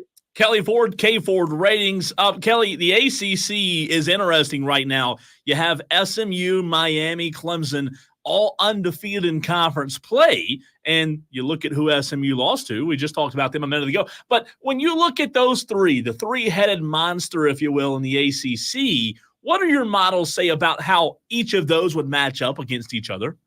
Yeah, absolutely. It's a great question. And I'm going to answer it. I want to throw a little love at Pitt right now as well. I have Pitt. They're 5-0, 1-0 in conference play. Granted, they haven't played a ton of stiff competition at this point, but I have them number 6 in the most deserving rankings right now. Certainly not power rated among the Miamis, Clemson, SMUs, even Louisville's of the world. But Pitt has a very impressive resume right now out of the ACC as well. So we'll see if they're able to keep that going. Looking at those three teams that you just mentioned, Miami is power rated number 8 for me with a 19.7 K Ford rating. Clemson is number 11 with a 17.5. So on a neutral field, my numbers would favor Miami over Clemson by about 2 points. And then you've got SMU at number 19 with a 13.2. So you're looking at about a 6.5 point difference between Miami and SMU. So it's a 1 possession spread between all these teams. Also, Louisville is still in there at number 16. Yes, they picked up a couple losses here, but one in conference play, but they are still up there as well for me. This ACC race, I'm projecting it to be incredibly tight. The projected ACC win totals here for these teams: Miami 6.9, Clemson 6.8, SMU 6.7. 2 of those 3 teams are highly likely to be the ones that are competing in Charlotte. And if we look at the schedules, SMU, if I'm not mistaken, I'm pulling them up right now. SMU does not play either Clemson or Miami, and they've already beaten Louisville. So SMU and this stretch run here coming down the end of the season, SMU certainly has the easiest path remaining. You've got Clemson. They don't play Miami. So it's going to be interesting. They still have Louisville, though, on their schedule, as I said, starting that 3-game tough stretch from weeks 10 to 12. But there's very little that separates these three teams, both in the power ratings and the projected conference standings for me. Kelley, Liberty looked bad last night, but they got the overtime win. They're 5-0. That's what matters right now. I know they play the worst schedule in college football this year for this actually the second year in a row. If Liberty continues to run the table, where does the G5 playoffs spot picture play out for you? I know Tulane and Boise State are kind of the bell cows of the G5 right now. They're pretty good. Liberty on your power ratings is way back there. In your mind, is there any chance that Liberty has to play their way into the G5 spot? A lot of this depends on what the committee, how the committee is going to evaluate resumes. And I think Liberty getting blown out in the bowl game last year might hurt them. I don't even think that should hurt them, but I'm not really mad, quote unquote, that it will hurt them in this case, because Liberty's schedule needs to be scrutinized. You said it's the easiest in all of FBS 2 years in a row. Yes, completely agree. That's what my numbers say as well. If the committee just counts losses, though, because it is possible that, maybe a Tulane out of the American, a Boise State, or a UNLV out of the Mountain West, even a James Madison or a Texas State out of the Sun Belt, it's possible they could have 2 or maybe even 3 losses. Like, we don't know. And so if you're looking at, let's say that they all have 3 losses, you're looking at a 3-loss champ out of the American, the Mountain West, the Sun Belt, versus what would be 12-0 Liberty, because they lost that game against App State due to the hurricane. They didn't play it. So that they don't have that 13th opportunity, even with the college championship game. If the committee just counts losses, they might put Liberty in there. What my numbers suggest is that even an undefeated Liberty likely is going to end up behind a 2 or maybe even 3-loss Mountain West or Sun Belt or American champion if they have 2 or 3 losses, like in the most deserving rankings at the end of the year. So my hope is that Liberty doesn't find their way in there, because you said it, from a power rating standpoint, I currently have them number 86 in the country from a power rating, and in a most deserving ranking right now, even though they're undefeated, they're number 62. So this is not a team that is power rated among the best in college football. They don't have a resume that's among the best, and projecting forward, it's unlikely that they will. So if they keep playing the way they did against FIU last night, though, I don't think we're going to have to worry about it, because I don't believe they're going to make it through the whole season undefeated. That finale, week 14 at Sam Houston, keep an eye on that one. That might be a game that trips them up if they haven't stumbled already before then. Kelley Ford, always appreciate you hopping on with us. We'll talk to you next week. Thanks, guys. Appreciate it. Kelley Ford, K Ford Ratings, appreciate his time each and every week. Again, he's going to make you smarter. He's going to tell you why. It made me smarter yet. No, not well. I mean, some people you got to really, beat it in some people's heads. Like maybe this is the week, Diesel. Maybe it is. When we come back, Cole, we'll take a whip around the sports world, get to our daily wires next.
Most common pick so far has been Vandy over Kentucky, which means it's not going to happen now. Well, that means everyone's buying into the hype. Sorry, all you Tolos Alabama who picked last that one. week, right? Yeah. That's the only reason. Nobody would happen. pick them this week, Diesel, if they wouldn't have beat Alabama.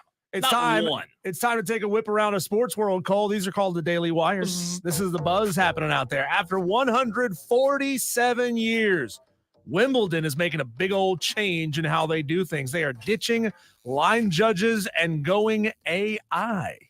They're not going to have robots out there. It's not like there's going to be Terminators on the turf or the clay or whatever it is. Initially, just reacting, I don't have a huge issue with that. I mean, they've been using Eagle Eye for a while. Right. And yeah, the judges, the line judges were just kind of there out of tradition. Yeah. They wear the fancy little costumes and they stand there, bend over on their knees, looking down the line, but they didn't really have anything to do. It was just for show. Don't we want it to be correct? And hopefully, again, I don't know if AI can make mistakes or not. Hopefully it does not. Maybe though, Diesel, maybe this is one step closer to giving MLB the robo bumps.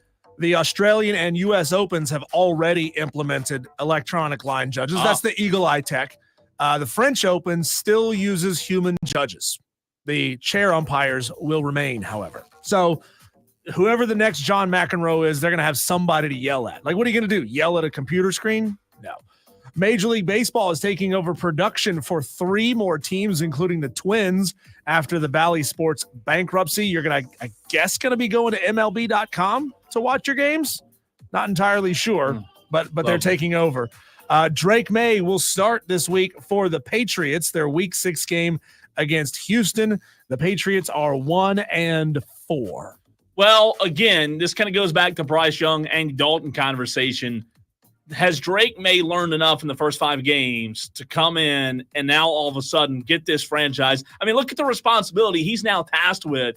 Hey, I know we're, way behind the 8 ball here. I know we suck, but we're asking you to come in and save the franchise. I just don't think that's fair, man. Yeah, I don't know that they're really expecting Drake May to light up the scoreboard, look insane, right? They just know now that they've given him enough time to learn enough of the system that they can implement it and hope it works. Yeah. And the fans, obviously, they were never going to get behind Jacoby Brissett long term. They were always waiting for Drake May. And at some point, you just got to pull the ripcord. You got to pull off the Band-Aid. And now is the time. So congratulations, Drake May, on being named the starter for the New England Patriots. Here we go. Yeah. I'm excited to see it. There's some prestige to being the starter for the New England Patriots. The NCAA Division I Council, Cole, has voted to shorten the transfer windows in football and basketball from 45 to 30 days. There was a conversation that we had a couple of weeks back about this proposal to eliminate the spring window. Well, they've decided not to do that. They are just going to shorten the total window from 45 to 30 days. I don't know if it'll have a huge impact. We'll see. No. If you're going to go in the portal, you're going to go in the portal. It's like, are you really waiting today 11 to go? Yeah. I don't think so. We have Tolos who wait until Friday in a hurricane to get in their upset picks. So maybe there are college athletes who wait until day number 11 to get into the transfer portal. Speaking of the hurricane, you can give help and hope to Hurricane Helene survivors. Join the Fan Upstate and the Salvation Army to help provide emergency aid, food, water, and long-term recovery here in the Carolinas. Please give at rebuildcarolinas.org. You can also link there from our website, thefanupstate.com. Major League Baseball games going on right now. The Detroit Lions are up 2-0 on the Guardians. They're playing right now. Later on today at 5:00, we'll see Phillies Mets in NLDS Game 4. Ooh. The Mets lead that series 2-1. At 7:00 this evening, we'll see ALDS Game number 3 between the Yankees and the Royals. That series is currently tied 1-1. And at 9:00 tonight, we'll see Dodgers Padres NLDS Game 4. Padres lead the series 2-1. Elimination game, baby. Could be sending the Dodgers home for good. Dodgers Padres was really good last night. Mm-hmm. It really was a good 6-5 game. Yeah, a close game. San Diego's a team that you just really can't sleep on. And at some point, I know Los Angeles is a good team and a stacked roster, great pitching staff.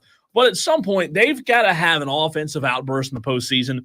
They have not been able to do it. They just haven't. And the Tigers are on fire. They're up 2-0, as you mentioned. Mid-6. I'm glad they're on top right now. I did put a little cheese on the Tigers today. They're on fire. So there has been some good postseason baseball. However, Diesel, I believe the biggest regret across your chest, right? Regret. I believe the biggest regret or the biggest pain in the you-know-what of Braves fans is watching the Mets lead the Phillies.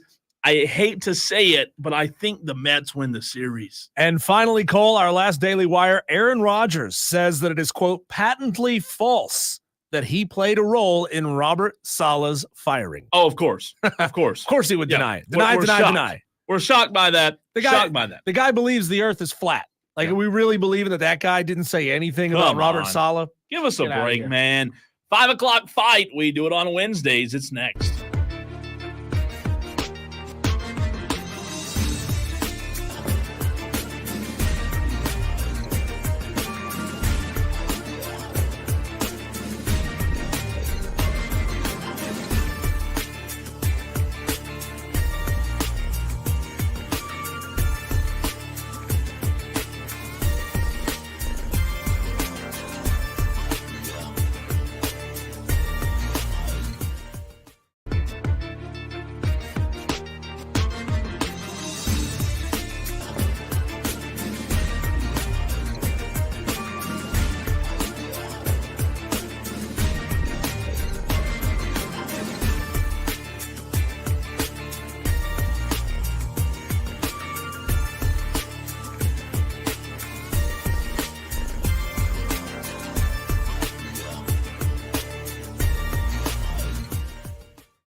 It's time to fight it out every single Wednesday. You know what we do? We put them up, we fight it out, we let you, the Tolos, decide who wins and who loses. Also want to let you know you can still get your upset pick in if you have not entered the upset pick challenge yet. Today's to do it. Today's 39 Tolos already have theirs in. 39. It's good. You could be number 40. JD says I'll take Northwestern plus 10.5 over Maryland. Going with the Maryland Terrapins. JD? Terps. JD, I like the pick. I don't hate that. I did look at that game. P1 Panther Boy getting his in a few minutes ago. Arkansas State over Texas State plus 14.5. Texter asked, are you guys rooting for Detroit? No. I have money on the game. That's why. Let's see. Any more text? Detroit doesn't get like two good teams coming back from obscurity at the same time. That's greedy, okay? Yeah. That's greedy. We need one team coming back from the brink in the state of North Carolina and for the Carolinas. Yeah, good luck. We don't. Good luck. Two is just, it's ludicrous. By the way, speaking of Detroit, series tied 1-1. Detroit leads Cleveland 3-0. It is the bottom of the sixth inning. 3-0. Tigers are on top, and it looks like Cleveland will be making a pitching change. I think, Cole, to make a compelling like radio show, if you're in a market with multiple elite level or like highest level teams, you need to have like one be good and one be bad. Well, like, at least we have. Oh wait, it can't all be like sunshine and rainbows, right? I mean, there was a time when LA had LeBron and the Lakers and they were winning titles, and they had the Rams winning titles, right? Like, that's not fair. That's not fair for one city to have that much success at the same time. Right. You got to have some good with the bad. And the Carolina Panthers really try their best at being the bad that you talk about. And we try to talk Hurricanes on here, and Hurricanes are good. Hurricanes. But you guys don't care. No. You guys really don't care. You don't care. All right, it's time to fight it out. Let's get right into it. It's an all-out slugfest, and nobody's leaving unscathed. 3 topics, 1 winner. It's the 5 o'clock fight on Wire to Wire with Diesel and Cole Bryson on the Fan Upstate. If you are new to the show, Wire to Wire, he's Diesel, I'm Cole Bryson. If you're new, 5 o'clock fight, this may be the very first time you hear about this fight that takes place. Well, number one, we appreciate you finding us. However you found us, we had Tolo yesterday call in from Somerville, all over the state, all over the country on the free Odyssey app that you can download. It's free in the App Store or Google Play Store, AUDACY. Search the Fan Upstate. What most people don't know, that was Tom from Somerville. Yeah. Tom didn't actually call in. We just put a microphone out the window and we could hear him yelling correct. from Somerville. That's how loud Tom is. Pretty accurate. But 5 o'clock fight has 3 rounds. Diesel and I must disagree on all 3 rounds. Diesel put some of these fight suggestions together. I put some together as well. You Tolos can suggest a fight. I'll tell you how to do that in just a few moments from now.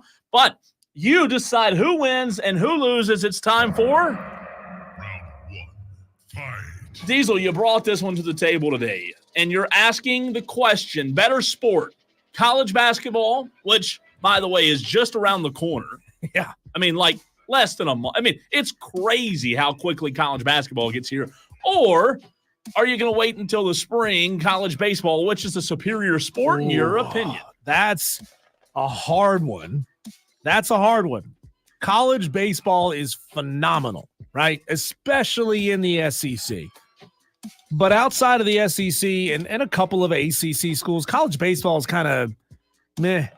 So give me college basketball as a whole. College basketball as a whole is better. You get a ton of games. You get high, up and down movement in the polls constantly. You get these preseason tournaments that bring the best teams together from all over the country. I think there's a lot of intrigue. And, of course, college basketball has the best postseason spectacle in sports. I'll disagree. What? Yeah. Believe it or not. I don't know if you know. 5 o'clock fight. We disagree. That is the rules. Look, I love the postseason of college basketball. I really do. However, man, the postseason that I experienced in Clemson this past year when they got knocked out of the playoffs, that was unlike, and I love baseball. I've played baseball at a young age. Always have loved and followed the Braves. The postseason feel that you get in college baseball, where you're literally on the edge of your seat the entire game. I don't think there's anything like it. So give me college baseball if you're making me pick. Now, I don't like picking. Outside of this 5 o'clock fight, I will not pick because both are fantastic. I love college basketball. It literally almost here. It seems like it's too soon. This is an almost impossible question to answer. It is. It's tough. So I'm going to go baseball as you go basketball. So you let us know, Tolos, who wins round 1, 71307. Start your text with the word fan. Well, if you thought round 1 Diesel was challenging, how about Round 2, fight. this one's you may have a thought or two on this. Mike Norvell. He is in the Atlantic Coast Conference, if you didn't know, ACC. But Diesel, we know that Mike Norvell has not had a good start to the season, right? It's been a rough year for the Seminoles. We thought Melissa Level was going to be here. That's one of the reasons I put this question on the 5 o'clock fight. And we'll tell you more about that later. That's right. She's not going to be able to make it in. However, Mike Norvell, the question is for round 2, is Mike Norvell on the hottest seat in the ACC? I do believe that Mike Norvell is in the top 2 of hottest seats. And you may differ on who you think the number 2 hottest seat might be. Okay. I think it's Brent Pry at Virginia Tech. I think Brent Pry is actually on a hotter seat. Wow. He's 13-17 in his 3rd year. That's a fan base that wants to win so badly and has just not been able to do it. They've had mediocre coach after mediocre coach after mediocre coach since Beamer has left. So I'm going to go. This is not an easy question to answer either. It's not. But I'm going to go Brent Pry is on a hotter seat because Mike Norvell's 2022 bought him more goodwill, or 2023, excuse me, bought him more goodwill than a lot of fans are willing to give him. You know what? It is tough. However, because I like your answer, by the way, of Virginia Tech. However, Diesel, because of the expectations at Florida State, I'm here to tell you it's the hottest in the ACC. Woo. Not only is it hottest in the ACC, after Saturday, wait until tomorrow at 5 o'clock when we do our weekly welfare check segment, where we see what coaches are on the hot seat, which coaches are home or not home. I'm telling you, I think Mike Norvell's seat's getting a lot hotter. And in fact, Diesel, I do believe Mike Norvell, of all the seats in the ACC, there are some good coaches, there are some not so good coaches, but I'll tell you, I think he's on the hottest of seats, 1 and 5, not acceptable in Tallahassee. I know you had a good year last year, but you didn't produce anything. There was no championship to be held. Yeah, you may have gotten snubbed. I get that. However, what have you done for me lately? That's what people live by, and Mike Norvell has not done a lot lately in 2024. Round 1 is in the books. Round 2 is in the books. That leaves one more. Final round, fight. Diesel, another challenging question that you bring to the table, quite literally, with this question for round number 3. Should chili, which, by the way, as long as it's not Skyline chili out of a can or something like that, it's okay, right? Should chili be a main dish, a side, or a condiment, you ask? I didn't think about that, but I'll tell you this. This one, you better not answer wrong because there's only one answer. Yeah, you could lose the whole thing. That's right. By getting this one wrong. I asked my wife earlier. She said, the beans maketh the meal. If chili has beans in it, it's a meal. It's a main dish. I love chili all day. I could eat chili constantly. Put some Fritos in it. Put some cheese in it. Put some sour cream and some jalapenos in it. Yeah. I love it the other ways as well. But chili is a front man. Chili is the main dish. I make a good deer chili. I have to whip it up, here as the deer have been warned now that deer season's open. I love chili. I think it's fantastic. However, I am a meat and potatoes kind of guy. I like having something with substance. And I'm not saying chili doesn't. I absolutely love it. But I'm going to disagree with you. I think it's better as a side. I want it on the side. I don't want it to be my entire meal. Yes, it can be a condiment, but I'm not going there because we all know that, you put chili on a hot dog. That's a different type of chili than what you and I really like. That's not. Well, that's why I left it open-ended, right? Right. Chili is a big thing. It is. It's an amorphous blob. It can is. Be a lot it's of different still things. considered chili, to your point. Yeah. What you get on a hot dog still considered chili. So, yeah, that would be. But I'm telling you, man, as a side, I'm telling you, in the wintertime, whatever you have as the main dish, have a little bowl of chili on the side. About a burger with a bowl of chili on the side. Can't go wrong. You can't go wrong. All right. Good stuff. We'll give you a fight recap in case you just tuned in. But first, I want to tell you how you can suggest a fight. Just kidding. That's the wrong button. Let's try that again, producer.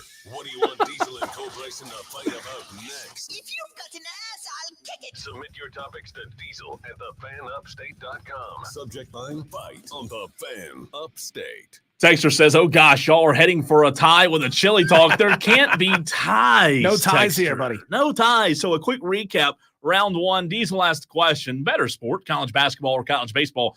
Diesel said college basketball. I say no, give me the diamond in the springtime. Round two, is Mike Norvell on the hottest seat in the ACC? Diesel says no, but he's close. Very, very close coming in at second. I say he, yes, certainly is on the hottest of seats in the ACC because of the expectations. Round three, Diesel asks, should chili be a main dish, a side, or a condiment? Diesel says main dish. I say, hey, look, give it to me on a side. Again, we're splitting hairs. I don't care how I eat it. As long as it's not Skyline chili, because that's fake chili. Don't put it on noodles. Chili doesn't go on noodles. I know I'm about to have everyone, every Buckeye fan, everybody from Ohio, come at me because I'm hating on Skyline chili. It's not real chili. It's disgusting. It's not the real stuff that you make at home in the pan or the pot, rather, or the crock pot. Listen, don't waste your time with it. We Don't used to waste do your a time. chili cook-off here at Odyssey. It's been a long time since we've done it. Everybody would make their own chilies. Need to You'd bring that usually back. get 10, 12 different chilies, and everybody would judge the chilies that everybody was making. There's nothing better than a good chili cook-off, chili off. We do need to bring that. It's a good suggestion. Do you like your chili hot? Like hot as in super spicy. You like putting a lot of peppers and heat in there? I like it. I wouldn't say super spicy, but I do like a kick. Yes. Give me some habaneros in there, baby. Well, I don't want it so it hot. I don't want it so hot where I can't enjoy it. But yeah, I do want a little spice to it, a little kick. Ah, God, you've got me hungry. Yeah. You've got me really hungry now, wanting chili. We got bags of Hatch chili in the freezer. Didn't go bad during the hurricane. No way. Thank God. Yeah, we went to that Hatch Chili Festival downtown Greenville at where was that? Lewis Barbecue a couple weeks back. Brought home like 5 pounds of Hatch chili. Luckily, it didn't go bad. It's chili season, baby. The weather's getting That's cold. what I was about to say, man. It's about that time to have chili season. So, who wins? Who loses? 71307. Start your text with the word fan. Let us know who wins each round. Also on the stream, Diesel, do we have any entries on the stream yet for winners and losers? This one comes from Dan B. He says round 1 goes to Diesel, round 2 goes to Cole, and round 3 goes to Diesel. Oh, come on. Yeah. Come on. Yeah. DB, what'd I do to you? So he agrees with me on the hot seat Mike Norvell. Yeah. But doesn't like the college basketball or baseball, and he doesn't like the chili. Madcraft says Diesel wins round 1, Cole wins round 2, Diesel big in round 3. What? Yeah. Big? Come on. Yeah. And by the way, JD mentioned something about this as well. You mentioned this a few minutes ago. What do you mean chili on noodles? Isn't that Skyline? Is that what it is? Skyline, they put chili on noodles. People do like that? spaghetti noodles. Oh, God. Now, JD throws this out there. He says, the only thing I put on noodles recently was taco meat. Don't hate me.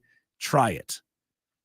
Taco meat on like pasta, spaghetti noodles. That sounds disgusting, JD. So that sounds like bachelor food. It's the only thing. But here's the question, though. Here's the question about that.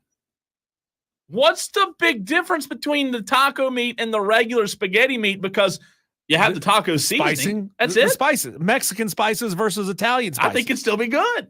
Really? Yeah. Oh, come on. Yeah, I think it would be. Are you JD. willing to try it? Are you willing Yes, to do it? I'll make it myself. Really? So all you're doing is, and when you brown the meat, Ugh. instead of going with the pasta sauce, you're going with taco sauce, right? Yeah, or I the mean, spices, whatever you put in it. Italian seasonings are way different from Mexican seasonings. But here's the deal, though. When I make spaghetti, like I don't have this fancy spaghetti recipe. I just literally pour the jar. Oh, you gotta put some extra seasonings. I don't do in there. that. Some crushed red pepper, No, black I don't do pepper, that. salt. Yeah, you gotta put some oregano, some cilantro. Do I look Italian to you? So yeah, some garlic. Come on, you just straight out of the jar sauce. Right out of the jar. Yes. Bro. There's supposed to be spices built into the jar. Yeah, some, but not enough.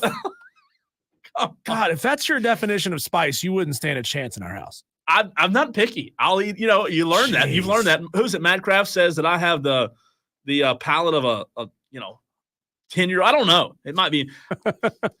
Let's see. I bet you like McDonald's chicken and McNuggets too, don't you? You don't have to call them McNuggets. It makes it sound a little, Yeah, I like McDonald's do chicken. they taste better when they come in the shape of a dinosaur, Cole? Yeah, sometimes. I'm not opposed to it. One thing that I am not is I am not picky. Okay, I'm not picky. All right, text line. Let's see. This goes from Tolo Steve. Tolo Steve. He understands the assignment. First of all, Tolos, be like Tolo Steve. He signs his text. At the end of his text, he also puts "Go Buckeyes" because that's his signature. I like that. And he also puts round 1 Diesel, round 2 Cole, round 3 Diesel. That's the only thing he did wrong in the text was pick Diesel. Add Texas Pete to the chili, says Tolo Steve. That you can't go wrong with that, right? Texas Pete. Oh yeah, that's a good sauce. I like Cholula. Cholula's my go-to hot sauce. I don't know if I've ever had that. It's good. Cholula. Texas Pete though, you can't go wrong with that. Let's see. Corn chip. Cole gets the win. I do have to agree with Diesel on the chili, though. Just need a cold night and a fire to go. Oh, now we're talking. You're right. A cold night, fire to go along with that bowl of chili. It's coming, by the way. It really is. It's a high of 66 next Tuesday. Sign me up. Sign me up, man. Yeah. Sign me up. Let's see. Texter. Who is this? Do I have a signature here? Let's look. Texter says, but I have a heck of a hot dog chili. Diesel wins round 1 and 3. Cole and I will have a chili off one day. My hot dog chili versus his deer chili, I think is the rest of the text there. I really do. I think I make a pretty good chili. We'll see, though. Texter, Diesel round 1, Diesel round 2, 3. Both? You can't both. But remember, if you take Beano before you eat, there will be no gas. Is that real? Is that a real thing? Yeah. Never had it. Beans are the magical fruit, Cole. The more you eat, the more you fart. Cole sweeps, says Mike Main. Wins convincingly. Mike Main puts taco meat on spaghetti. Hey, don't knock it till you try it. Don't knock it till you try it. Cole sweeps again by Keith, Cole's nephew in Fountain Inn. So I get the sweep there. Oh, that's bull crap. You got to throw that one out. That's family. That doesn't count. No, it's really not. It's really not. That's that doesn't count. You know who that is? That's Alex Guest. That's Alex Guest. I guarantee I don't recognize his number off the top of my head, but I'm pretty sure. Let's see. Texter. Diesel won basketball over baseball all day, except at the pro level. Round 2, Cole Norvell is on the hot seat because his entire system has backfired. Round 3, Cole. Chili belongs on the side of a trash can. Whoa. Chili's disgusting. Whoa. Block that number. That's Boo. rough. Boo that man. That is rough. Big Mick chimes in. Actually, let me back up and correct myself. Tolo Big Mick chimes in. Yeah. He understands the assignment. He says he'll take Wyoming plus 2.5 versus SDSU. Also, Diesel, he asked, where can he go to see the standings? You can go to twitter.com/thefanupstate. And you may say, well, I don't have a Twitter account, Diesel. That's okay. You don't need one. You don't have to. You don't have to. Just go to twitter.com/thefanupstate. It is currently the pinned tweet at the very top of our profile. Texter says it's like making hamburger tacos. When you brown the meat, do hamburger spices instead of taco seasoning. How about that? Trey in Kentucky. Diesel, 1. Cole, 2. Push on the chili. Are we not chili fans, Trey in Kentucky? I mean, come on. Texter says, what's the weirdest ingredient you put in your chili? I put a can of corn in mine. By the way, D money for the sweet. Well, Boo. chili is one of those like clean out the fridge foods, honestly. You can put a lot of different things in your chili. Clean out the You can fridge. put a lot of different things in the chili. It's okay. I don't like corn in it, though. Corn in the chili is good. You put corn chips in the chili, it's the same thing. No, it's not. It's It not the same. is. It is the same thing. It's definitely not. I've never had corn in my chili. One way when it comes out, you're still going to see corn. The other way, you're not going to see corn. Okay, at fair all. point. Speaking of Melissa Level and Ingles Markets, we mentioned that earlier. Melissa was unable to join us. She was actually here in the building, making the rounds on a couple of different radio stations, talking about what's going on up in Black Mountain, North Carolina.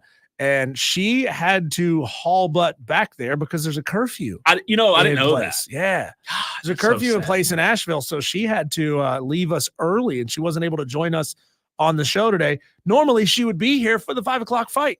And we also got word. This is fantastic news. We appreciate Jay, our salesman who works with Ingles.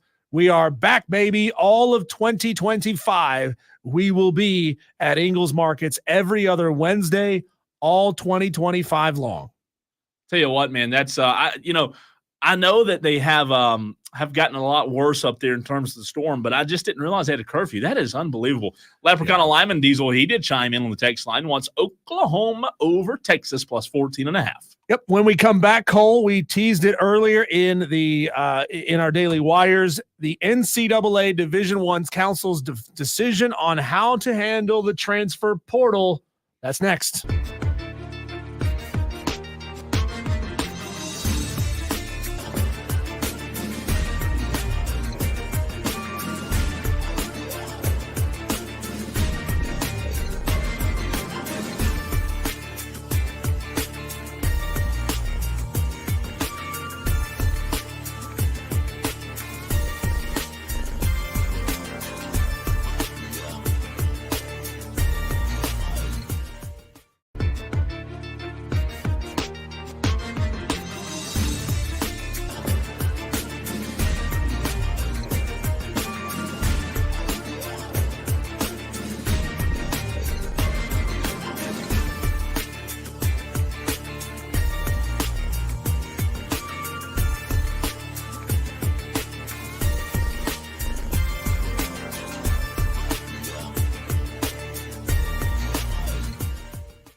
praying for and thinking about all of our Tolos, especially those who have family down in Florida.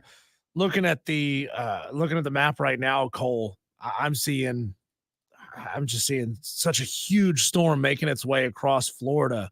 It's brutal right now, man. It's brutal down there. So I didn't even want to look. Hope everybody's staying safe. I was just scared to pull it up. The storm is like double the width of Florida. I mean, it's just wild to watch. I'll tell you, you live in an area for a long time and you see storms, you see hurricanes like on radars, and you're like, oh wow, that's a big storm. But until you go through it, like South Carolina just did, and North Carolina and Georgia and Florida with Helene, you really don't understand the impact those storms have. And boy, it's like you said, it's tough on Florida right now. Appreciate you, Tolos, who keep getting in your upset picks. Leprechaun of Lyman is taking Oklahoma over Texas for 14.5. Billy Ho wants West Virginia +3 over Iowa State. Pac Fan Shuff is with me, taking Coastal Carolina +10 over James Madison. That's going to be a tough one, Pac Fan Shuff, but it's worth a lot of points if we hit on it. So that would be huge if we could get that one. And a quick update, Diesel. The New York Mets in the bottom of the first had the bases loaded. One out, and the Phillies got out of it. Can we just root for the Meteor to hit that stadium and take out both teams? Because I don't like rooting for either one of those teams. JD is trying to sell us something, Cole, on the text line, and I'm not here for it. I know JD. What's he trying to sell? Is he a salesman now? He's trying to sell taco meat on spaghetti noodles, and it's just wrong. He says, try it. Do ground beef with taco seasoning. Add in your tomatoes and chopped peppers, which is just taco filling, right? And he says, just put it on noodles. It just feels wrong to me, man. It just feels wrong. At least we can all agree, Cole, that pasta, it's like spaghetti without some kind of meat in the spaghetti sauce, it's completely pointless. Say that again. Spaghetti without meat. Like spaghetti without some sort of meat in the sauce. Have meat. No, I agree with that. Like I grew up doing ground beef in my spaghetti. My family, we were a ground beef family. Yeah. Ashley does ground sausage. I've heard of that. Like she'll take the full like size sausage links, and then she'll take the meat out of the sausage link, chop that up into little bitty pieces, and she makes her spaghetti that way. I have heard of that. Let's see. Dan B says that meatless spaghetti is like cheese pizza. It's just there's no reason. It's a good analogy. Yeah, I'm with you. I'm with you on that. It's Wire to Wire with Diesel and Cole Bryson. We got a couple of minutes before we go back to break as we bring on Chris Phillips of SEC Unfiltered in the next segment, Cole. But I talked about this earlier. The ruling has come down from the NCAA Division I Council. They have voted to shorten the transfer portal window in football and basketball from 45 days to 30 days. They had proposed eliminating the spring transfer portal window, but they have decided not to do that. They are just reducing the number of days. The fall window will be reduced from 30 days to 20 days and will start on the day after the college football playoff field is announced. The post-spring window will move from 15 days down to 10 days. That will be April 16th through the 25th. Who does this benefit? Like, who does this help? You got college athletes who can still enter the transfer portal. Maybe they have to make their decision a little bit quicker, Cole, but this does nothing to help the coaches who all they want is consistency in their rosters. Yeah. And it leaves them still in the exact same place. Actually, I think it makes it harder for them because now they have less time to evaluate the talent that they are losing, the talent that they need, the talent that they're going to go out and try to get. I mean, I think this is horrible by the NCAA Division I Council. Worst decision they could have done. I could be reducing wrong. this down. I could be wrong, but I don't know that we'll see a huge effect. Again, it is football and basketball, and if you're going to make the decision, you would think that you're going to do it, in the first 15 to 20 days anyways. So I don't know. I could be wrong, but it will be interesting to watch before we get to, well, I guess it'll first be college basketball season, right? It will be. It will be. So what this affects is the 3,800 FBS football players who entered the transfer portal after the 2023 season. A third of them came in the post-spring window. The only problem here, Cole, and maybe this is where you could look at it and say this is kind of a nothing burger, is that not many of the top players transfer after the spring window. Yeah. I mean, a few do, but in 2023, only 11 of the top 100 players changed teams during the spring. So, yeah, it's a big deal as far as depth goes, and that is certainly a big thing that college coaches, all coaches worry about. But you're not losing your stars in the spring. Those guys are where they're going to be, and they're not leaving. We got to run to a break, but before we do, Kevin from Inman has been hanging on just for a few minutes. Kevin, will come to you quickly before we run. What's up, man? Kevin, man. Hey, Kevin. You, man. Oh, man, it's back. We got football back. I'm glad it's back. But I'm going with every upset that's out there this weekend. I want it. Every upset. So are you buying into what you saw last weekend with all the upsets? Yeah, I'm buying in, man, because this is where I think the portal is going. Everybody just wanting to go play different places. And there's not so many people going to North Carolina, South Carolina. Everybody just wanting to go play college football now. So you're gonna get a team 1 year. There's gonna be a national, like Vandy. What if Vandy wins a national championship? Just like, let's say they put it together, win it, and win a championship. Kevin, are you probably not gonna get any views? You drinking this early in the afternoon? I get what. Listen, I get where. There's gonna be a championship game between Vanderbilt and Slippery Rock University. Like, listen, if you are eating spaghetti with taco meat and eating any spaghetti without meat, anything can happen. Appreciate the phone call, Kevin. Yeah, Kevin does bring up a good point there, Cole. Yeah. And it used to be if you were able to put something together and go win a national title, like let's say you're a school that's not a traditional power, right? Mm-hmm. Clemson, 2016, you're not a traditional power. You put something together, you go win a national championship, all of a sudden kids want to come to you because, oh my God, look what you've just done. Now you go have yourself a deep run. All these kids are looking for the first road out so they can go somewhere else and make some more money. Transfer, and transfer again. We'll talk to Chris Phillips, SEC Unfiltered, next.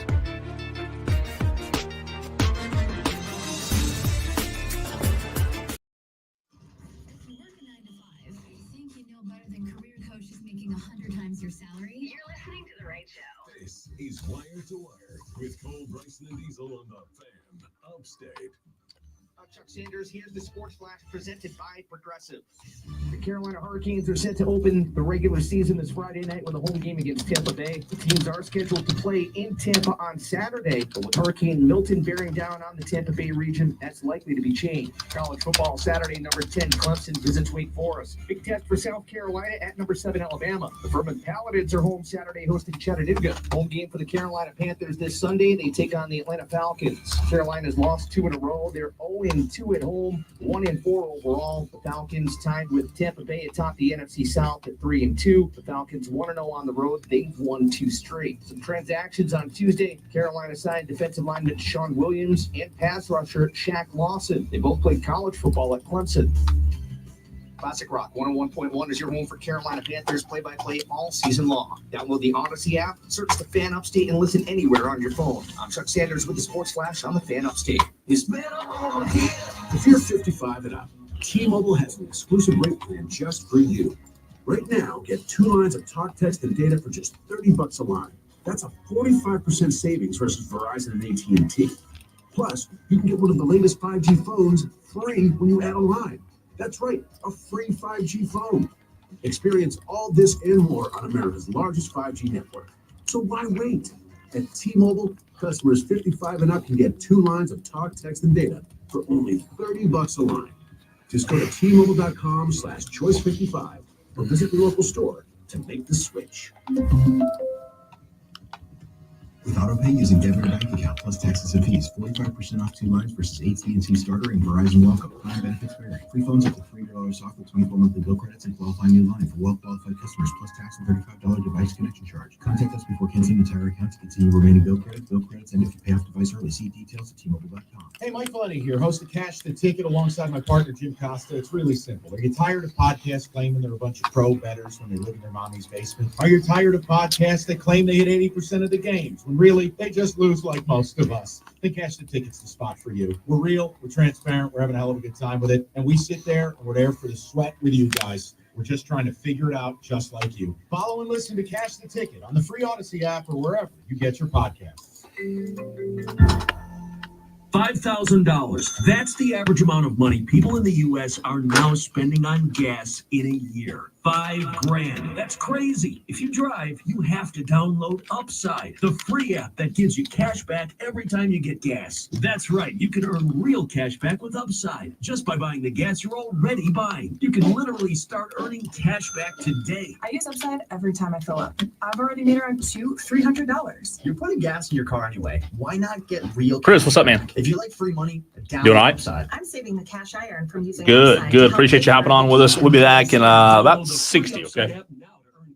Every time you buy gas, use promo code MOON5 to get up to a $5 bonus on your first tank. You can cash out anytime right to your bank, PayPal, or a gift card for Amazon and other brands. Just download the free Upside app and use promo code MOON5 to get up to a $5 bonus on your first tank. That's code MOON5 to get up to a $5 bonus on your first tank. Get in the zone, AutoZone. Welcome to AutoZone. What are you working on today? My check engine light on?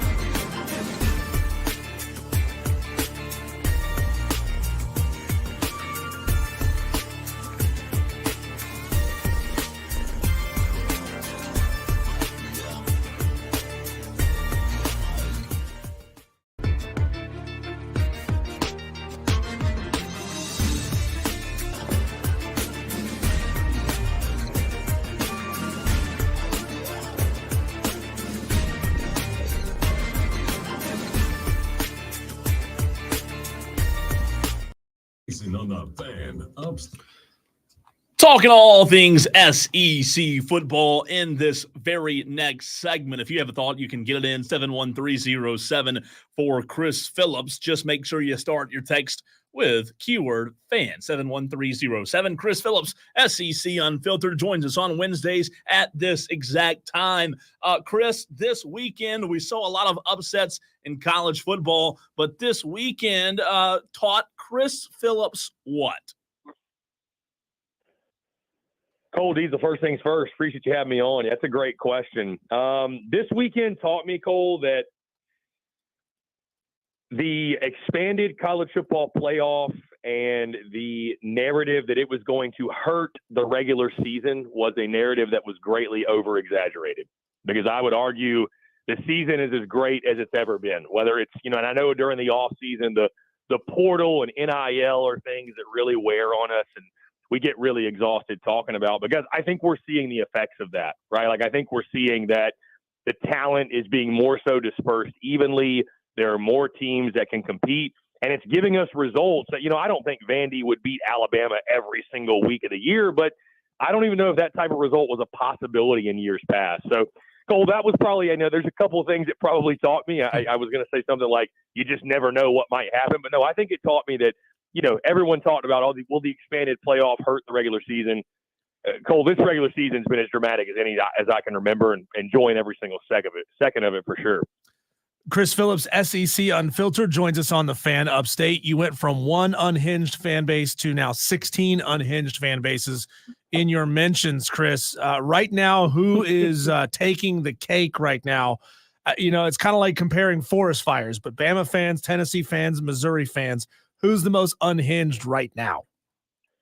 That's a great question, Diesel. I think I have to go with Tennessee fans, and we have a lot of fun with them. They really enjoy our content, but I think certainly They are the most active and most unhinged at this moment. I think what they watched in Fayetteville, obviously, and I think especially it helped that, I was at the game in Fayetteville, so I had a firsthand account of what took place. And so I think they saw that and even took more of a liking to our mentions. But certainly right now, they were as shocked as any. Bama fans right behind them, though, Diesel. I mean, I've seen a lot of T-shirt gate when it comes to Kalen DeBoer and what he's wearing on the sidelines. It's reached that point, right, where they're complaining about his attire on game days. So that's how things are not going great. But, plenty of passion in the SEC. But I think Tennessee fans right now certainly take the cake. I've asked you about this, Chris, twice now, I believe. Did Sam Pittman save his job? Cole, I think he started the process of doing so. I think if they beat LSU in 2 weeks or a week and a half or so, I think that will be the one that will 100% guarantee that he's back. I think they probably locked up a spot getting to 6 wins. They've got Louisiana Tech and Mississippi State still left on the schedule, which I think 2 games they probably should win, sitting with 4 wins right now. So I think getting to a bowl game should probably get Sam Pittman back. But if they beat LSU in a week and a half at home, another night game atmosphere there in Fayetteville, I think he's 100% back if he wants to come back. Because, Cole, I'll let you know, there's a lot of chatter that maybe this is the year that he finally steps down and retires, and we'll see what happens. But certainly that was a great step in the right direction to seeing Sam Pittman back next year. Quinn Ewers expected to return this week for Texas.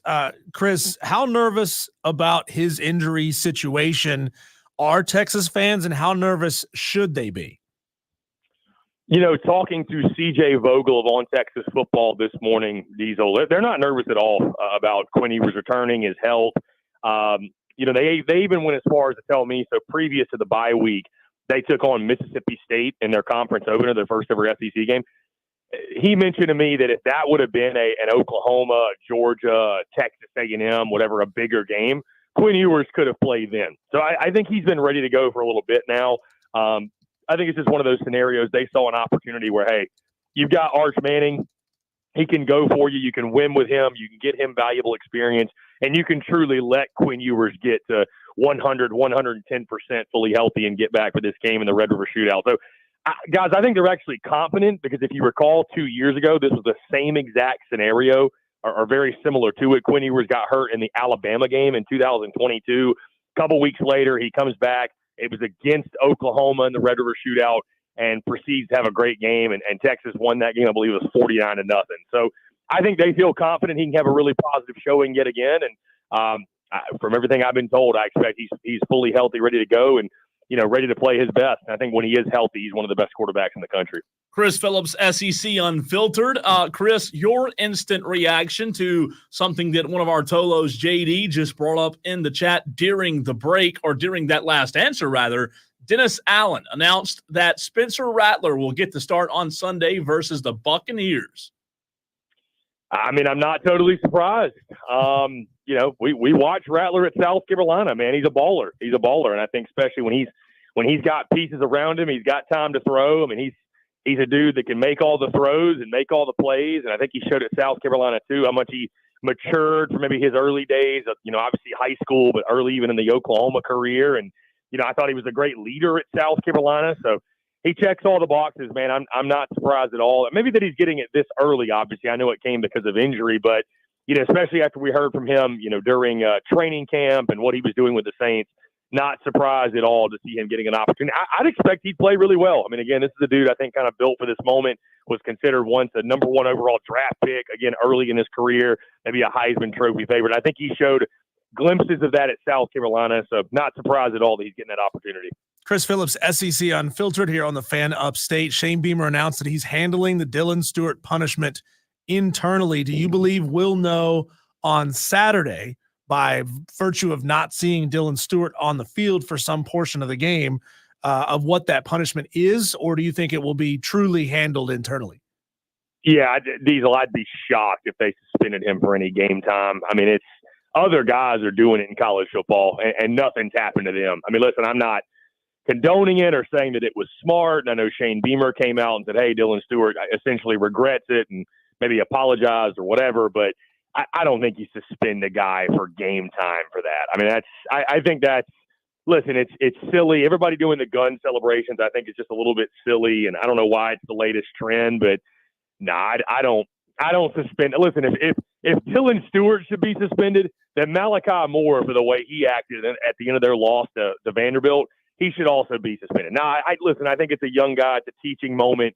You let him know how do you carry yourself? What's the standard of your program? But I would be stunned if they sat Dylan Stewart for any amount of time for the celebrations against Ole Miss. Yeah, I agree with you on that. We usually have to rush and ask you, Chris, but we have a few more minutes remaining. What do you have cooking up for your upset pick this week? Yeah, guys, I'm not going to overthink this one, and I think I'm over for the season. It's a game I feel really good about. It's a game that I'm actually going to be at in person this weekend as the SEC Unfiltered Tour takes us to Baton Rouge, Louisiana, for the LSU Tigers and the Ole Miss Rebels, the Magnolia Bowl. I'm going to ride LSU plus 3.5, I think it's at. I've got LSU winning this game straight up. Guys, there are just universal don'ts in regards to college football. There's things you don't do, right? You don't go to the pumpkin patch or the apple orchard on a Saturday. You don't do fall weddings. And LSU, they don't lose at home at night. So I'm going with the Tigers. Ole Miss hasn't won in this building since 2008. I don't think that streak is going to be broken this Saturday night in Death Valley. So give me LSU as the home underdog to get the straight-up win. So we know that Chris made his way onto the field in Fayetteville after the upset win there over Tennessee, which I'm sure was absolutely fantastic to be a part of. Chris, what were your thoughts when you saw, I don't know if you've seen this yet or not, the thermal imaging videos of Vanderbilt fans carrying the goalpost to the Cumberland? So happy for Vandy, man. We actually had a Vandy student DM us a video of he was part of the crew that threw the goalpost in the Cumberland River. So you got to feel good for Vandy fans. The thermal imaging was really funny. It kind of reminded me of like World War Z, where they're all kind of stacked on the wall or whatever. But no, I mean, it's all. I mean, it's what college football is, man. Like the NFL could never, right? They're carrying the goalpost through Nashville, Tennessee, which is supposed to be this NFL town. The NFL could never, man. It's what makes college football so special. Chris, great stuff as always, man. We appreciate you hopping on with us. We'll talk to you next week. Hey, Cole Diesel, appreciate you guys. Have a great weekend. We'll talk soon. It's Chris Phillips of SEC Unfiltered. Final hour of the program and one more hour today for you to get your upset picks in next.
48 picks already in, Cole, in the first 2 hours of week 7 of the Upset Picks Challenge.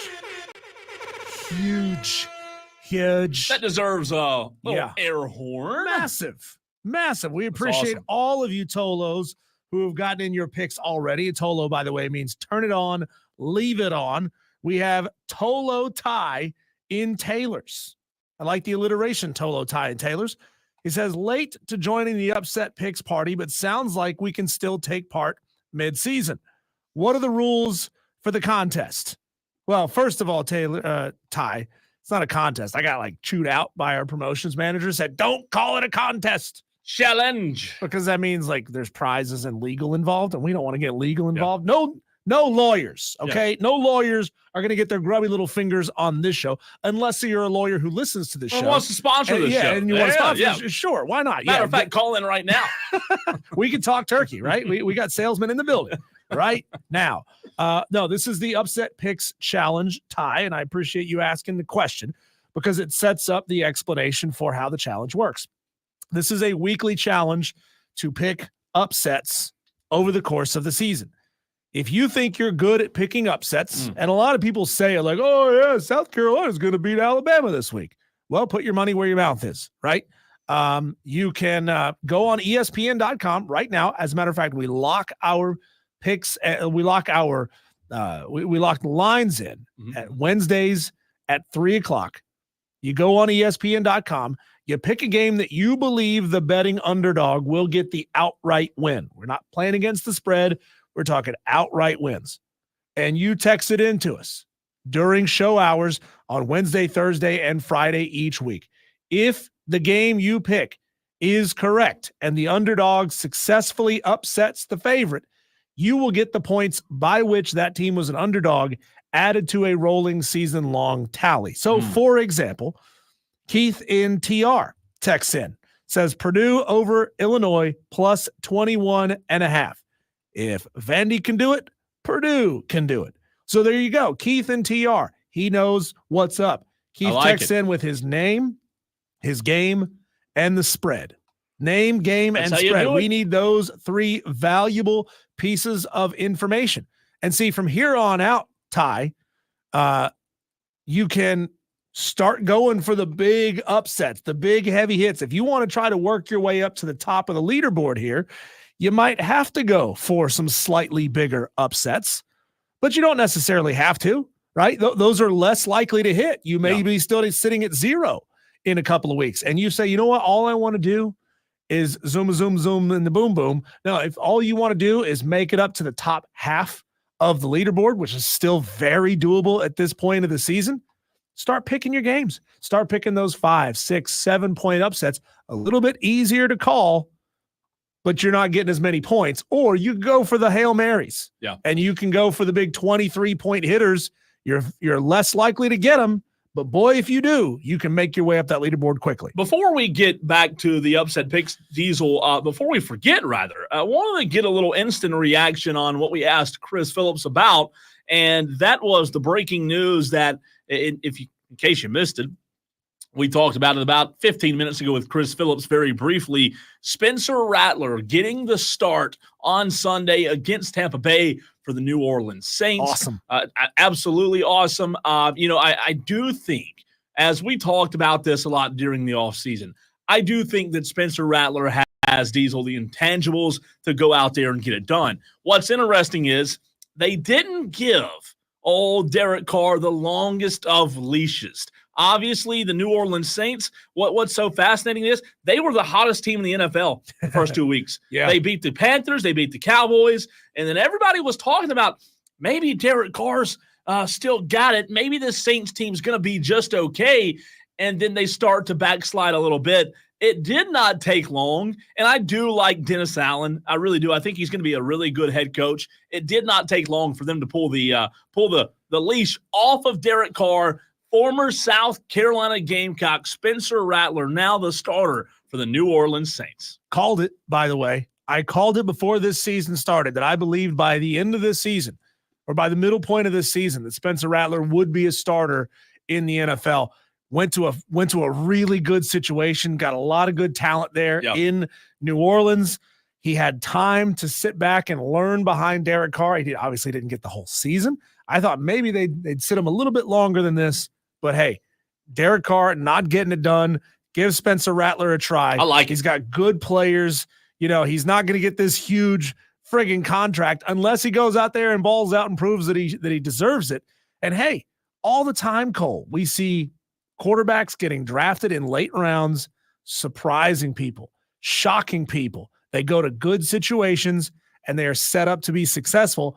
Compare that to what a lot of quarterbacks who get drafted early in the first round walk into. They walk into bad situations. Right. So we're happy for Spencer. And we think that the New Orleans Saints are making a good decision there. For sure. Absolutely. Speaking of good decisions, back to the upset picks, Diesel. I don't know if this is a good decision or not. However, I made my upset pick early. And not only did I make my pick early, the game's early. In fact, it's an hour and a half from now. New Mexico State, Jacksonville State. And by the way, Jacksonville State's in Alabama, not Florida. Like the idiot that thought it was in Florida earlier in the show. What a freaking moron he was. But New Mexico State's 0-2 in Conference USA. Jacksonville State's 1-0, but they're, I don't think either one of these teams are really good. Point spread has moved. It's moved half a point in the direction of New Mexico State. Do you think I have a chance? I can't fathom how a team that has a sub 500 record, Cole, is a 23-point favorite against anyone. Like, make that make sense to me. Yeah. I mean, I understand that they're not playing a good football team tonight, but like, really, 21-point or 22-point home favorites on a Wednesday night? I don't even know what. See, this is why I don't like football on Tuesdays and Wednesday nights. I can't keep track of what friggin' day of the week it is when we're playing games on weird days. I don't like it. Where's the cloud for me to yell at? I love it. Sign me up. And again, I don't really have a ton of faith in either one of these teams. Like I said, I don't think they're that good, Diesel. But I had to go for a big hitter. 21.5 is what it was when I picked the game earlier today. I'm way behind. And as you said, if somehow, some way, I were to get this one right tonight and New Mexico State and the Aggies pull the massive upset, I'd be sitting really pretty. I just don't know that my method of going for the home runs going to pay off this season. Yeah, if you want to vault into the top 25, you're going to need 19 points to get there, 19 total points. Okay. If you want to vault into the top 10, you're going to need 24.5 points to get there. But James Owens did it last week. He called the Vandy, Alabama upset. I'm not sure, James, if you keep playing like that, I'm not sure you're going to hit any more of them. But, hey, you do you, bro. See what you got. Thoughty Diesel says Derek Carr got hurt, man. That's why Spencer's playing. Carr will come back and start when he's healthy. Thoughty, will he? Will he come back? Depends on how well Spencer Rattler plays. Spencer Rattler, They're what I 2-2, said. 2-3 right now? That's what I'm saying. As I said a minute ago, Thoughty, the Saints have fallen off from where they started, 2-0, hottest team in the league. I'm just telling you, maybe Derek Carr does come back. However, I wouldn't bank on it. What if Spencer Rattler goes out there and balls out of Thoughty? What if Rattler looks like Rattler did it many times, in the SEC for South Carolina, against Tennessee, against Clemson, back-to-back weeks? We all know what he can do. We all know he has potential. I'm not certain, Diesel, that Derek Carr's safe. I know he was a starter before the season started, but I don't know, man. Let Rattler go out there and ball out. If you are Spencer Rattler, or if you're Spencer Rattler's coaching staff, his quarterback's coach, head coach, what are you advising him to do at this point? Are you advising him to go out there and play loose, play free? I mean, because if you believe if what he says is correct, you're going to get benched again anyway, right? They're going to put Derek Carr back in. Or do you try to play a little bit more conservative? Because we know that Spencer Rattler is a little interception happy, especially last year at South Carolina.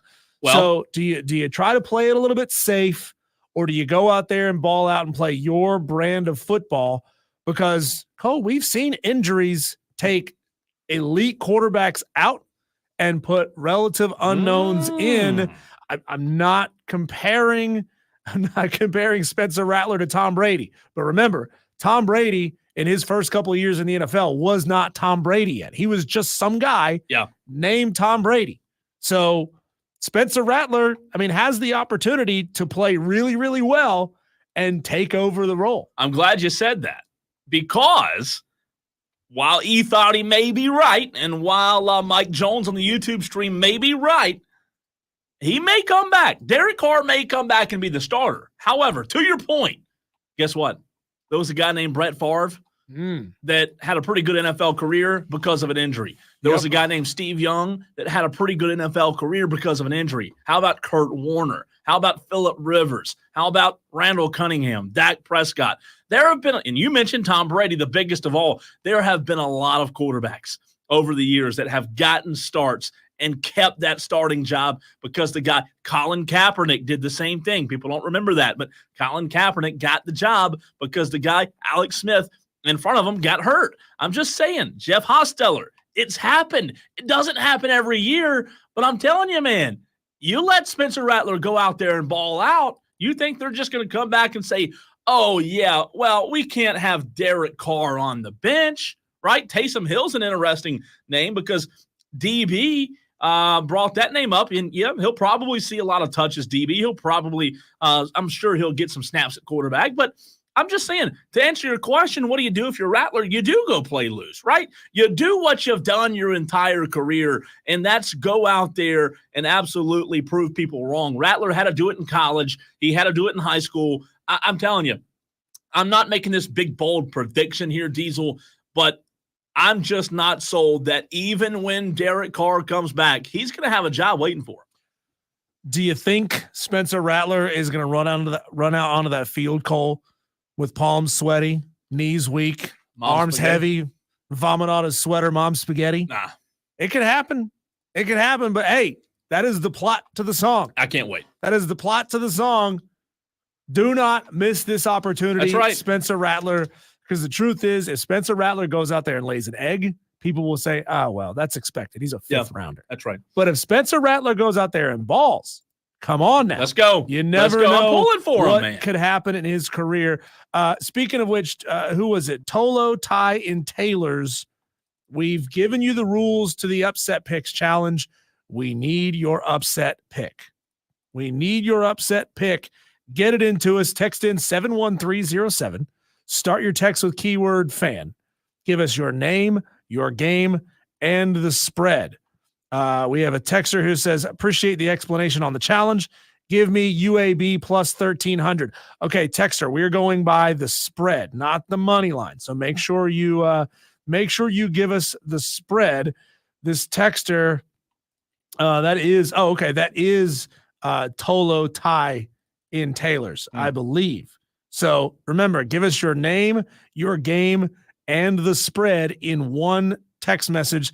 Tolo gave us the game, but not the spread, nor did he give us his name in the text. How about Shane Barrett getting his upset pick in all the way from Tuscaloosa, Alabama, Toloing from Tuscaloosa? Shane Barrett says the Red River Shootout. Texas, by the way, Diesel will appreciate that you said shootout, not rivalry.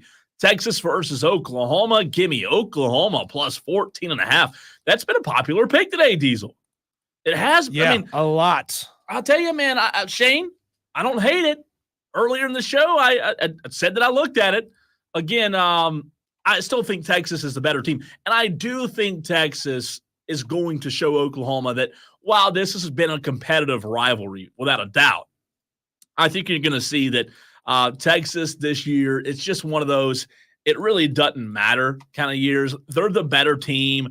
They're going to look like the better team, and Texas is not going to lose to Oklahoma this time around. Okay, so Tolo, Ty, in Taylor's got his pick in. He is taking UAB plus, what is this? 26. UAB plus 26 against Army. That's a huge stretch. Tolo, Ty, in Taylor's, but hey, it's happened before. It's happened before. You could hit on some massive upset pick. hey, some people play conservative, try to score some points and stack up the little ones. Some people go for the Hail Marys. Hail Mary. Yep. Bill Horn wants to get his upset pick in. 844-FAN phone. That's 844-326-3663. Do you have a lucky winner this week, Bill? How we doing, gentlemen? Billy. I am going to ride the Vandy train. Plus 14 over Kentucky. I like it, man. Riding high on the Commodores. Well, they played good against Missouri, lost in double overtime. Yep. They had a cruddy loss to Georgia Southern State. And then they upset it Alabama. They shouldn't have been a 14-point dog here. Well, really? I mean, 14 seems about accurate to me. Where would you have put the spread if you were living in Vegas right now at an ivory tower? Where would you have put the spread? 10.5, 8. Okay. Billy Horn taking Vandy plus 14. Appreciate over that, Kentucky. Billy. Thank you, Billy. 844-FAN phone, 844-326-3663. I believe that has been a repeat pick as well. Has. Michael in Simpsonville says Toledo versus Buffalo. Toledo -9. Yep. And do us a favor. This is to Tolo, Ty, and Taylor's. And everybody who's listening, make sure when you get in your upset picks, when you text in your upset picks every week, make sure you send us the same name every time. That's Like, right. don't put Tolo, Ty, and Taylor's this week, and then just put Ty That's right. next week. It's gotta be Because the same, We man. will. We won't know for sure because we don't see like a caller ID with names. We see a big block of numbers. We see your phone number, and it's really, really hard to remember people's phone numbers week after week after week. So every week, Michael in Simpsonville, he's got this. E Thoughty has got this. Tolo, Keith in Fountain Inn, he's got this. Just send us your name in the same format every time. Don't change it up on us. We're not. Diesel's good. We ain't that DB's smart. good, but they're not that good. They can't memorize phone numbers. We're going to run and talk to Kelley Ford of K Ford Ratings. But first, let me give you a quick update on a little not a wild card, divisional round as one game's gone final today. The Tigers defeated the Guardians 3-0. Detroit now leads the series 2-1. Top of the fourth inning between the Phillies and the Mets. That game is scoreless. Phillies in New York. Still two more tonight. Yankees at Royals, and 9:08 tonight. Dodgers and Padres. Some really good postseason baseball on today. But Diesel, we gotta hear from the expert, Kelley Ford of K Ford Ratings next.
fuerte, as they say. We bring in Kelley Ford of K Ford Ratings. We'll get into college football because that's what we bring you on for, Kelley. But my apologies for never asking you before. You may have other loves out there that you love. Are you a postseason baseball guy, or does that not interest you?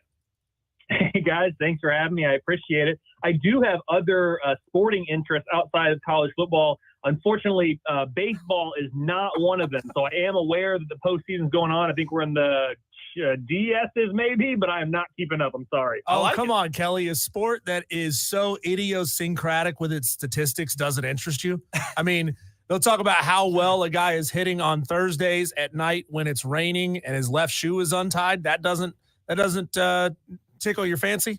I will say I am very appreciative of what the sport of baseball has done for advanced analytics, sabermetrics, Moneyball, all those things all stem from baseball. And it makes perfect sense because in baseball, it's very controlled. You have a pitcher and you have a batter. You get into these other sports and there's other variables happening at one time. So I do appreciate what baseball has provided. I think I've disappointed my dad probably twice that I know of in a big way. One, I didn't do Boy Scouts, and two, I didn't play baseball growing up. So those are the two things that I have to say sorry to my dad for. Kelley, I'm going to ask you a big one right out of the gate. From preseason rankings and power ratings to now, who are your biggest surprises? And I know the analytics aren't disappointed, but you personally, who are you disappointed in now at the halfway point of the season? Yeah, I'll say I'll give two of each. Two that have been really impressive and two that have really fallen short, both from a K Ford rating improvement or regression, but also a wins above or below expected. I'll start with a positive, and I'll keep it Power 4, BYU out of the Big 12 and Indiana out of the Big 10. Both of those teams are significantly better than the model thought in the preseason, and because of that, they have won significantly more games than we projected through week 6 of the season. If you flip that around and look at teams that have underachieved at the Power 4 level the most, the two examples here from the Big 12 is Kansas, who's lost a ton of one-possession games. They are 0-4 in one-possession games, which is pretty bad luck, honestly. But then the second one, a little bit closer to you guys' neck of the woods, probably not too many fans, though, given the rivalry with Clemson, that would be Florida State out of the ACC. You guys don't need me to tell you how disappointing that season has been for them. They went from, the darlings last year to most people feeling bad for them being left out of the playoff given the undefeated record in ACC championship to just a total train wreck. They spent all summer suing to get out of the ACC. I think they should have spent more time practicing. It is not going well in Tallahassee. Kelley, I love your website. I do think there needs to be one more tab, though. How about a tab that says upset watch? You are as smart as you are. I need you to let me know what weekend these upsets are going to happen. Diesel and I jinxed this. Hey, I'm trying to cheat. Diesel and I talked about it last week. I think we jinxed the weekend. I said to Diesel, man, there's just not a ton of good games this weekend. And Diesel's exact words back to me were, well, that means there's going to be a million upsets. Is there any, though, that affected your ratings more than Alabama losing to Vandy? Yeah, Alabama certainly. Well, one, I got to say, and I agree with Diesel, guys, there is no such thing as a bad week in college football. There just isn't. People have really said that twice this year, going into week 2 and going into last week 6. Yep. And I'll tell you, both of them were seismic changes and movement in the college football landscape. So there is never a bad week. Don't let anybody tell you otherwise, ever. If I look at the biggest changes from last week, at the G5 ranked, Charlotte and East Carolina played a game. Some people in your area might be interested in the East Carolina aspect. Yeah. Really, really bad performance for East Carolina. Charlotte certainly was impressive in that game. But at the Power 4 level, Alabama certainly huge disappointment against Vanderbilt. Purdue continues to underwhelm and disappoint in the Big Ten. Wisconsin got a dominating win over them. In the Big 12 as well, West Virginia, Houston looking really good in the model. TCU and Oklahoma State, the teams at their expense.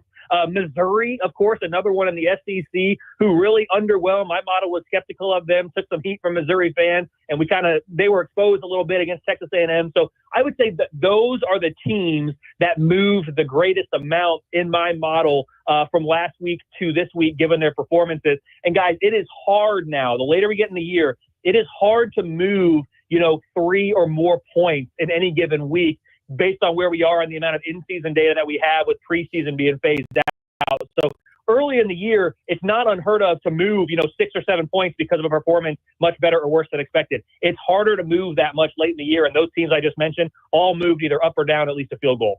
Kelley, I think Cole has picked all of those teams that you just listed as the ones who have underperformed against your models.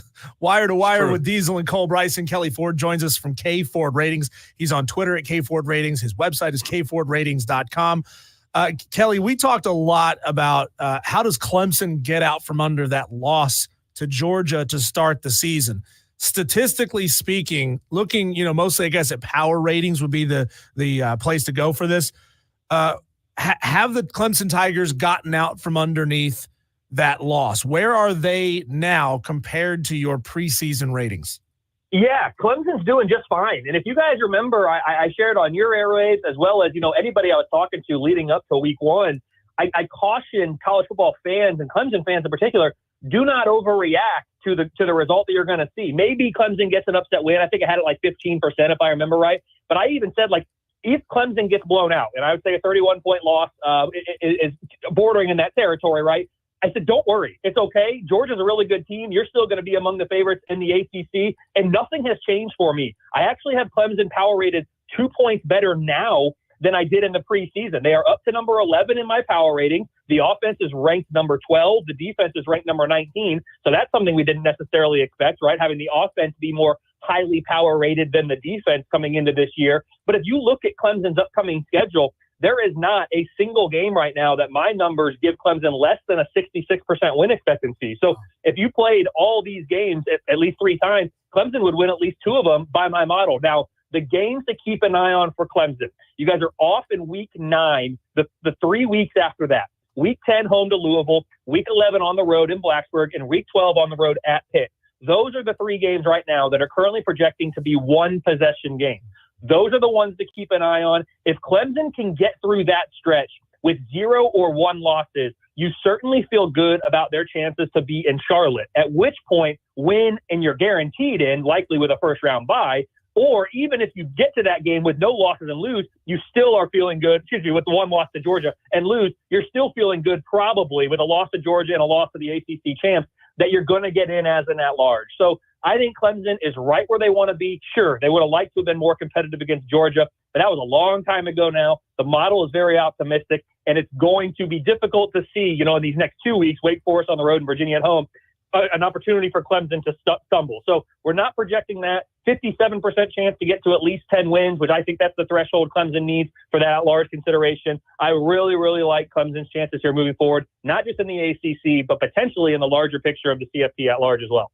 Kelley, something that I look forward to with your website, kfordratings.com, is the most deserving tab. Right now you have BYU as the number 1 most deserving team, 5-0.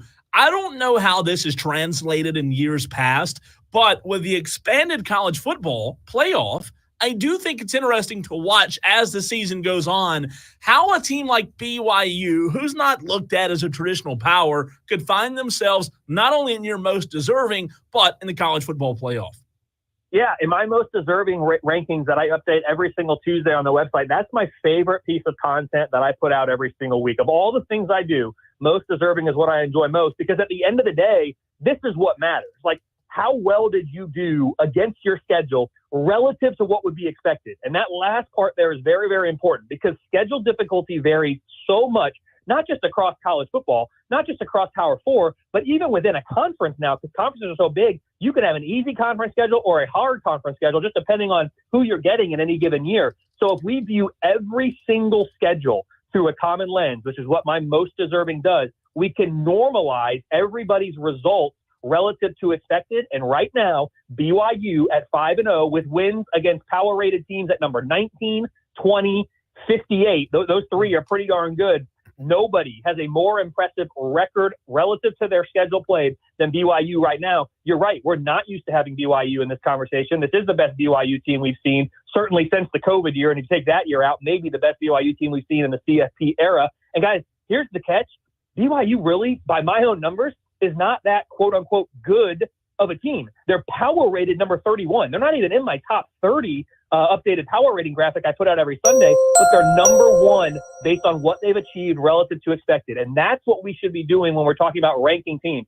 Who has the best resume, not who would be favored on a neutral field if they were to hypothetically play. So I'm excited about BYU. I'm still projecting them to lose, 2 to 3 games the rest of this way, but they've certainly done a good job to this point. They're 2-0 in one-score games. They got a big test this week against Arizona, Oklahoma State after that, and UCF. The Big 12, there's a lot of parity. I'll be very surprised if BYU or anybody is able to make it through that conference unscathed, but they're off to a great start there in Provo.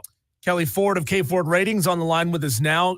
Kelley, I don't know if there's a team that we've talked about this season that has had so much of a back and forth pendulum swing as South Carolina. Beginning of the season, I think Cole and I looked at this team and looked at the schedule and said, oof, they're going to be lucky to win 5 games, maybe 6, and back their way into a bowl game. But then obviously they started to look pretty good there for a couple of weeks, and now they maybe are swinging back the opposite direction. What are the odds saying about South Carolina? What are the numbers saying? God, they got such a tough schedule ahead. Are you projecting a bowl season for South Carolina? So my numbers on top, you're right. It's been a swing of emotions, from the underwhelming win against Old Dominion in League One to the resounding win against Kentucky. You're competitive and maybe even should have won the game against LSU, dispatch of Akron, and then Ole Miss happened. And you knew Ole Miss was going to come out firing and upset because of what happened to them just the week before against Kentucky. So I'm not all that surprised that we got that result in terms of score line. I am a little bit surprised at how South Carolina played. They were downgraded about 2 points in the model this past week, which is pretty significant at the bottom 15 nationally. But still, since the preseason, South Carolina is up 1.8 points in the model. So still a better team right now than we projected at the start of the year. To directly answer the question, 73% chance to go bowling for South Carolina. This is a defense that's really good. And coming into the year, we thought they might be pretty good. Right now, they're number 18 in the country on that side of the ball. The question remains what I've had since the preseason, since talking to you guys in June or July. I said, what is the offense going to look like? And so far,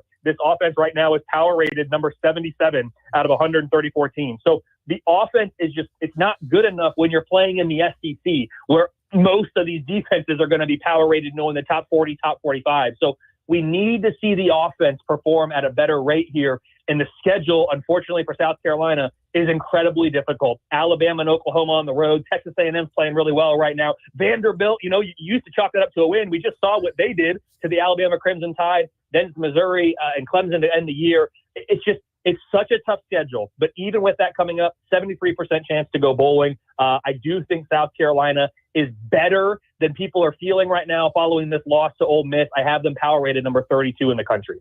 Kelley Ford, K Ford Ratings. Kelley, the ACC is interesting right now. You have SMU, Miami, Clemson, all undefeated in conference play, and you look at who SMU lost to. We just talked about them a minute ago. But when you look at those three, the three-headed monster, if you will, in the ACC, what do your models say about how each of those would match up against each other?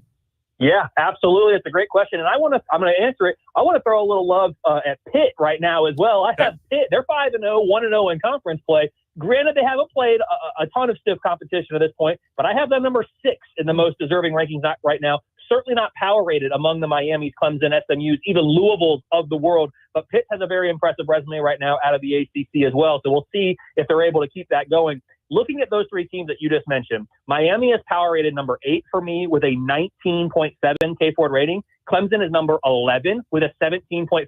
So on a neutral field, my numbers would favor Miami over Clemson by about 2 points. And then you've got SMU at number 19 with a 13.2. So you're looking at about a 6.5 point difference between Miami and SMU. So it's a 1-possession spread between all these teams. Also, Louisville is still in there at number 16. Yes, they picked up a couple losses here, but won in conference play. But they are still up there as well for me. This ACC race, I'm projecting it to be incredibly tight. The projected ACC win totals here for these teams: Miami 6.9, Clemson 6.8, SMU 6.7. 2 of those 3 teams are highly likely to be the ones that are competing in Charlotte. And if we look at the schedules, SMU, if I'm not mistaken, I'm pulling them up right now. SMU does not play either Clemson or Miami, and they've already beaten Louisville. So SMU and this stretch run here coming down the end of the season, SMU certainly has the easiest path remaining.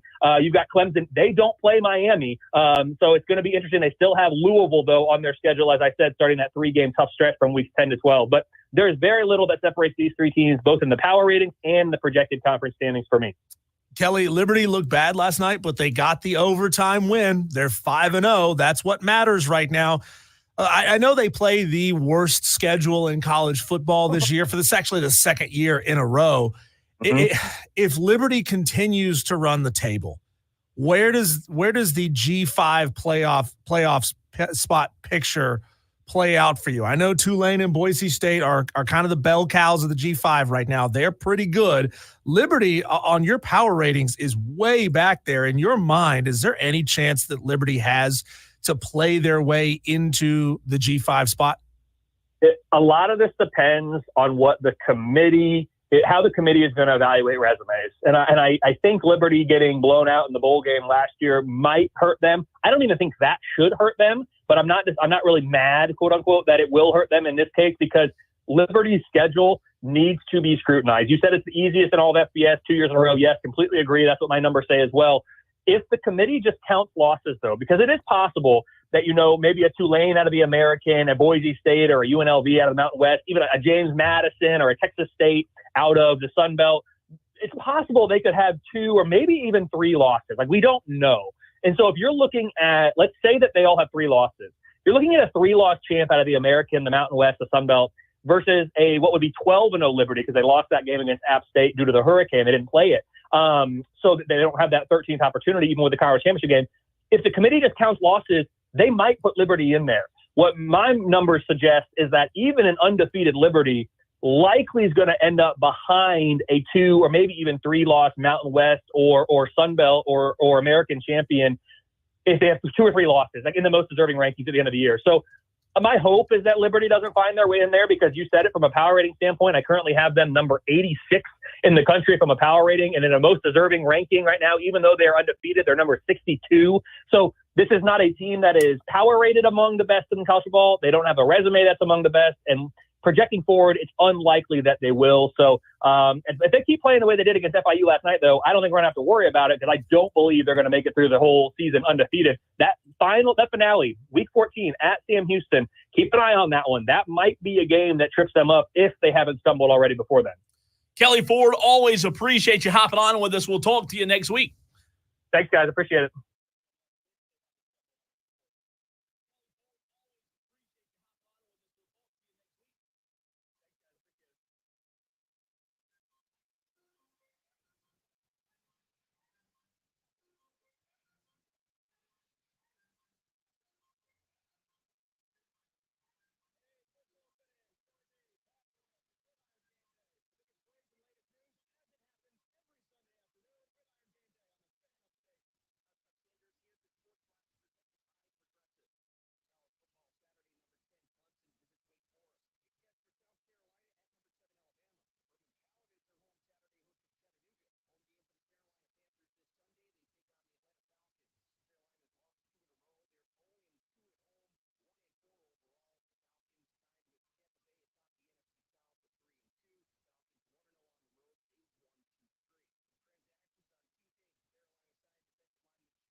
Validation and credit approval subject to system and area limits, taxes, and other fees.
Cole, we have both been very critical of Dabo Swinney and his transfer portal policy.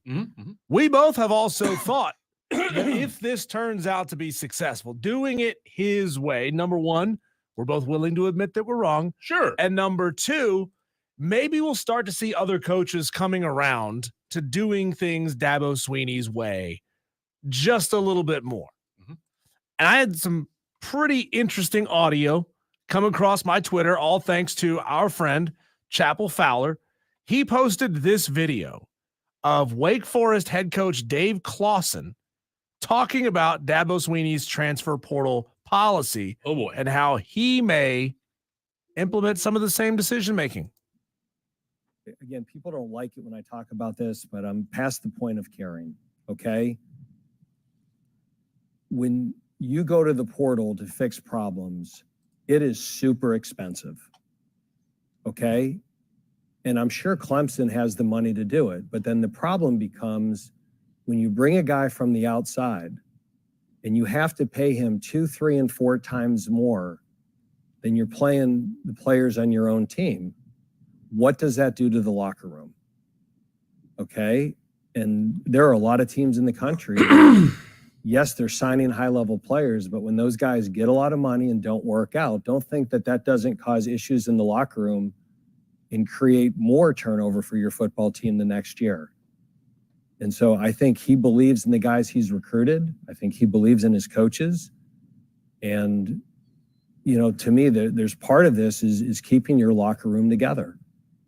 You know, like if you just go out and whatever, sign a guy for $1 million or 800, you know, if you need a corner and you go sign a corner for $750,000 and the other player who's a really good player and your other starting corner who's an all ACC player, if you're not giving him that same amount, what do you think happens to him? And then how does Carter feel? And then like there's a impact of doing that.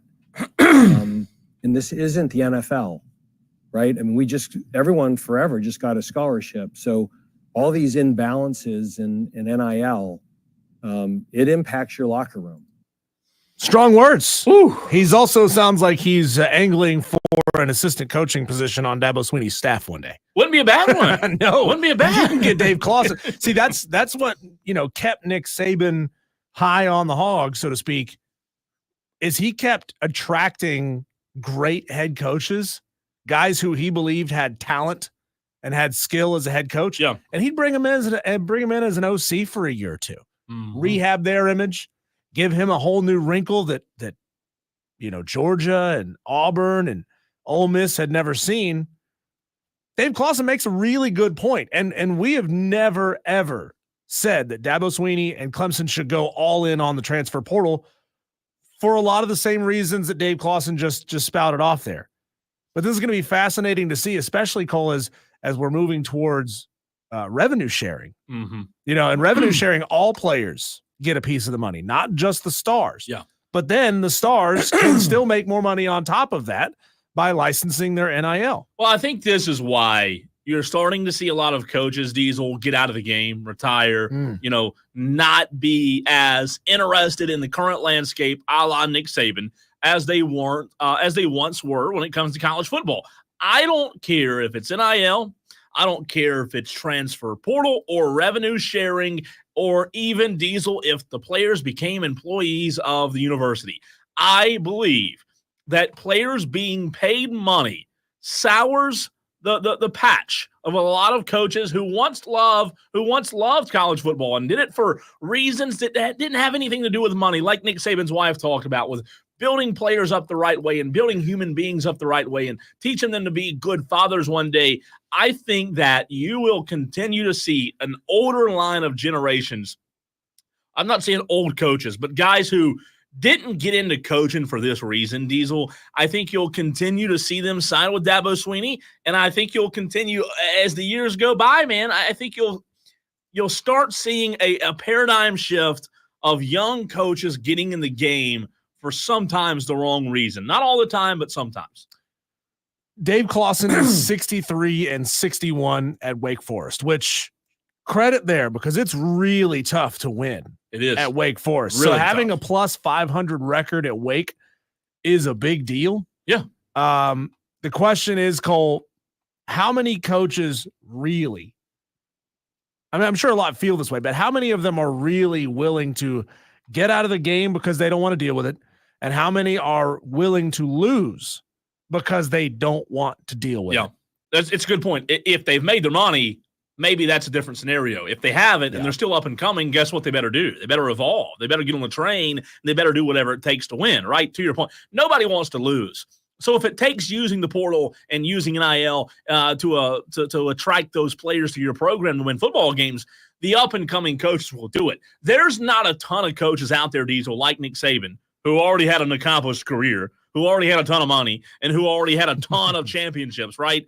There aren't many like him, and for that reason, I don't think they'll be lined up out the door ready to retire. I just think you'll start to see it more and more. I mean, I would hope that if this attitude is pervasive among college football coaches, that coaches would then say, hey, I'm not going to give you $750K to come here. I'm not, because I can't do that to my locker room, but I will give you this instead. And maybe that would start driving the prices down.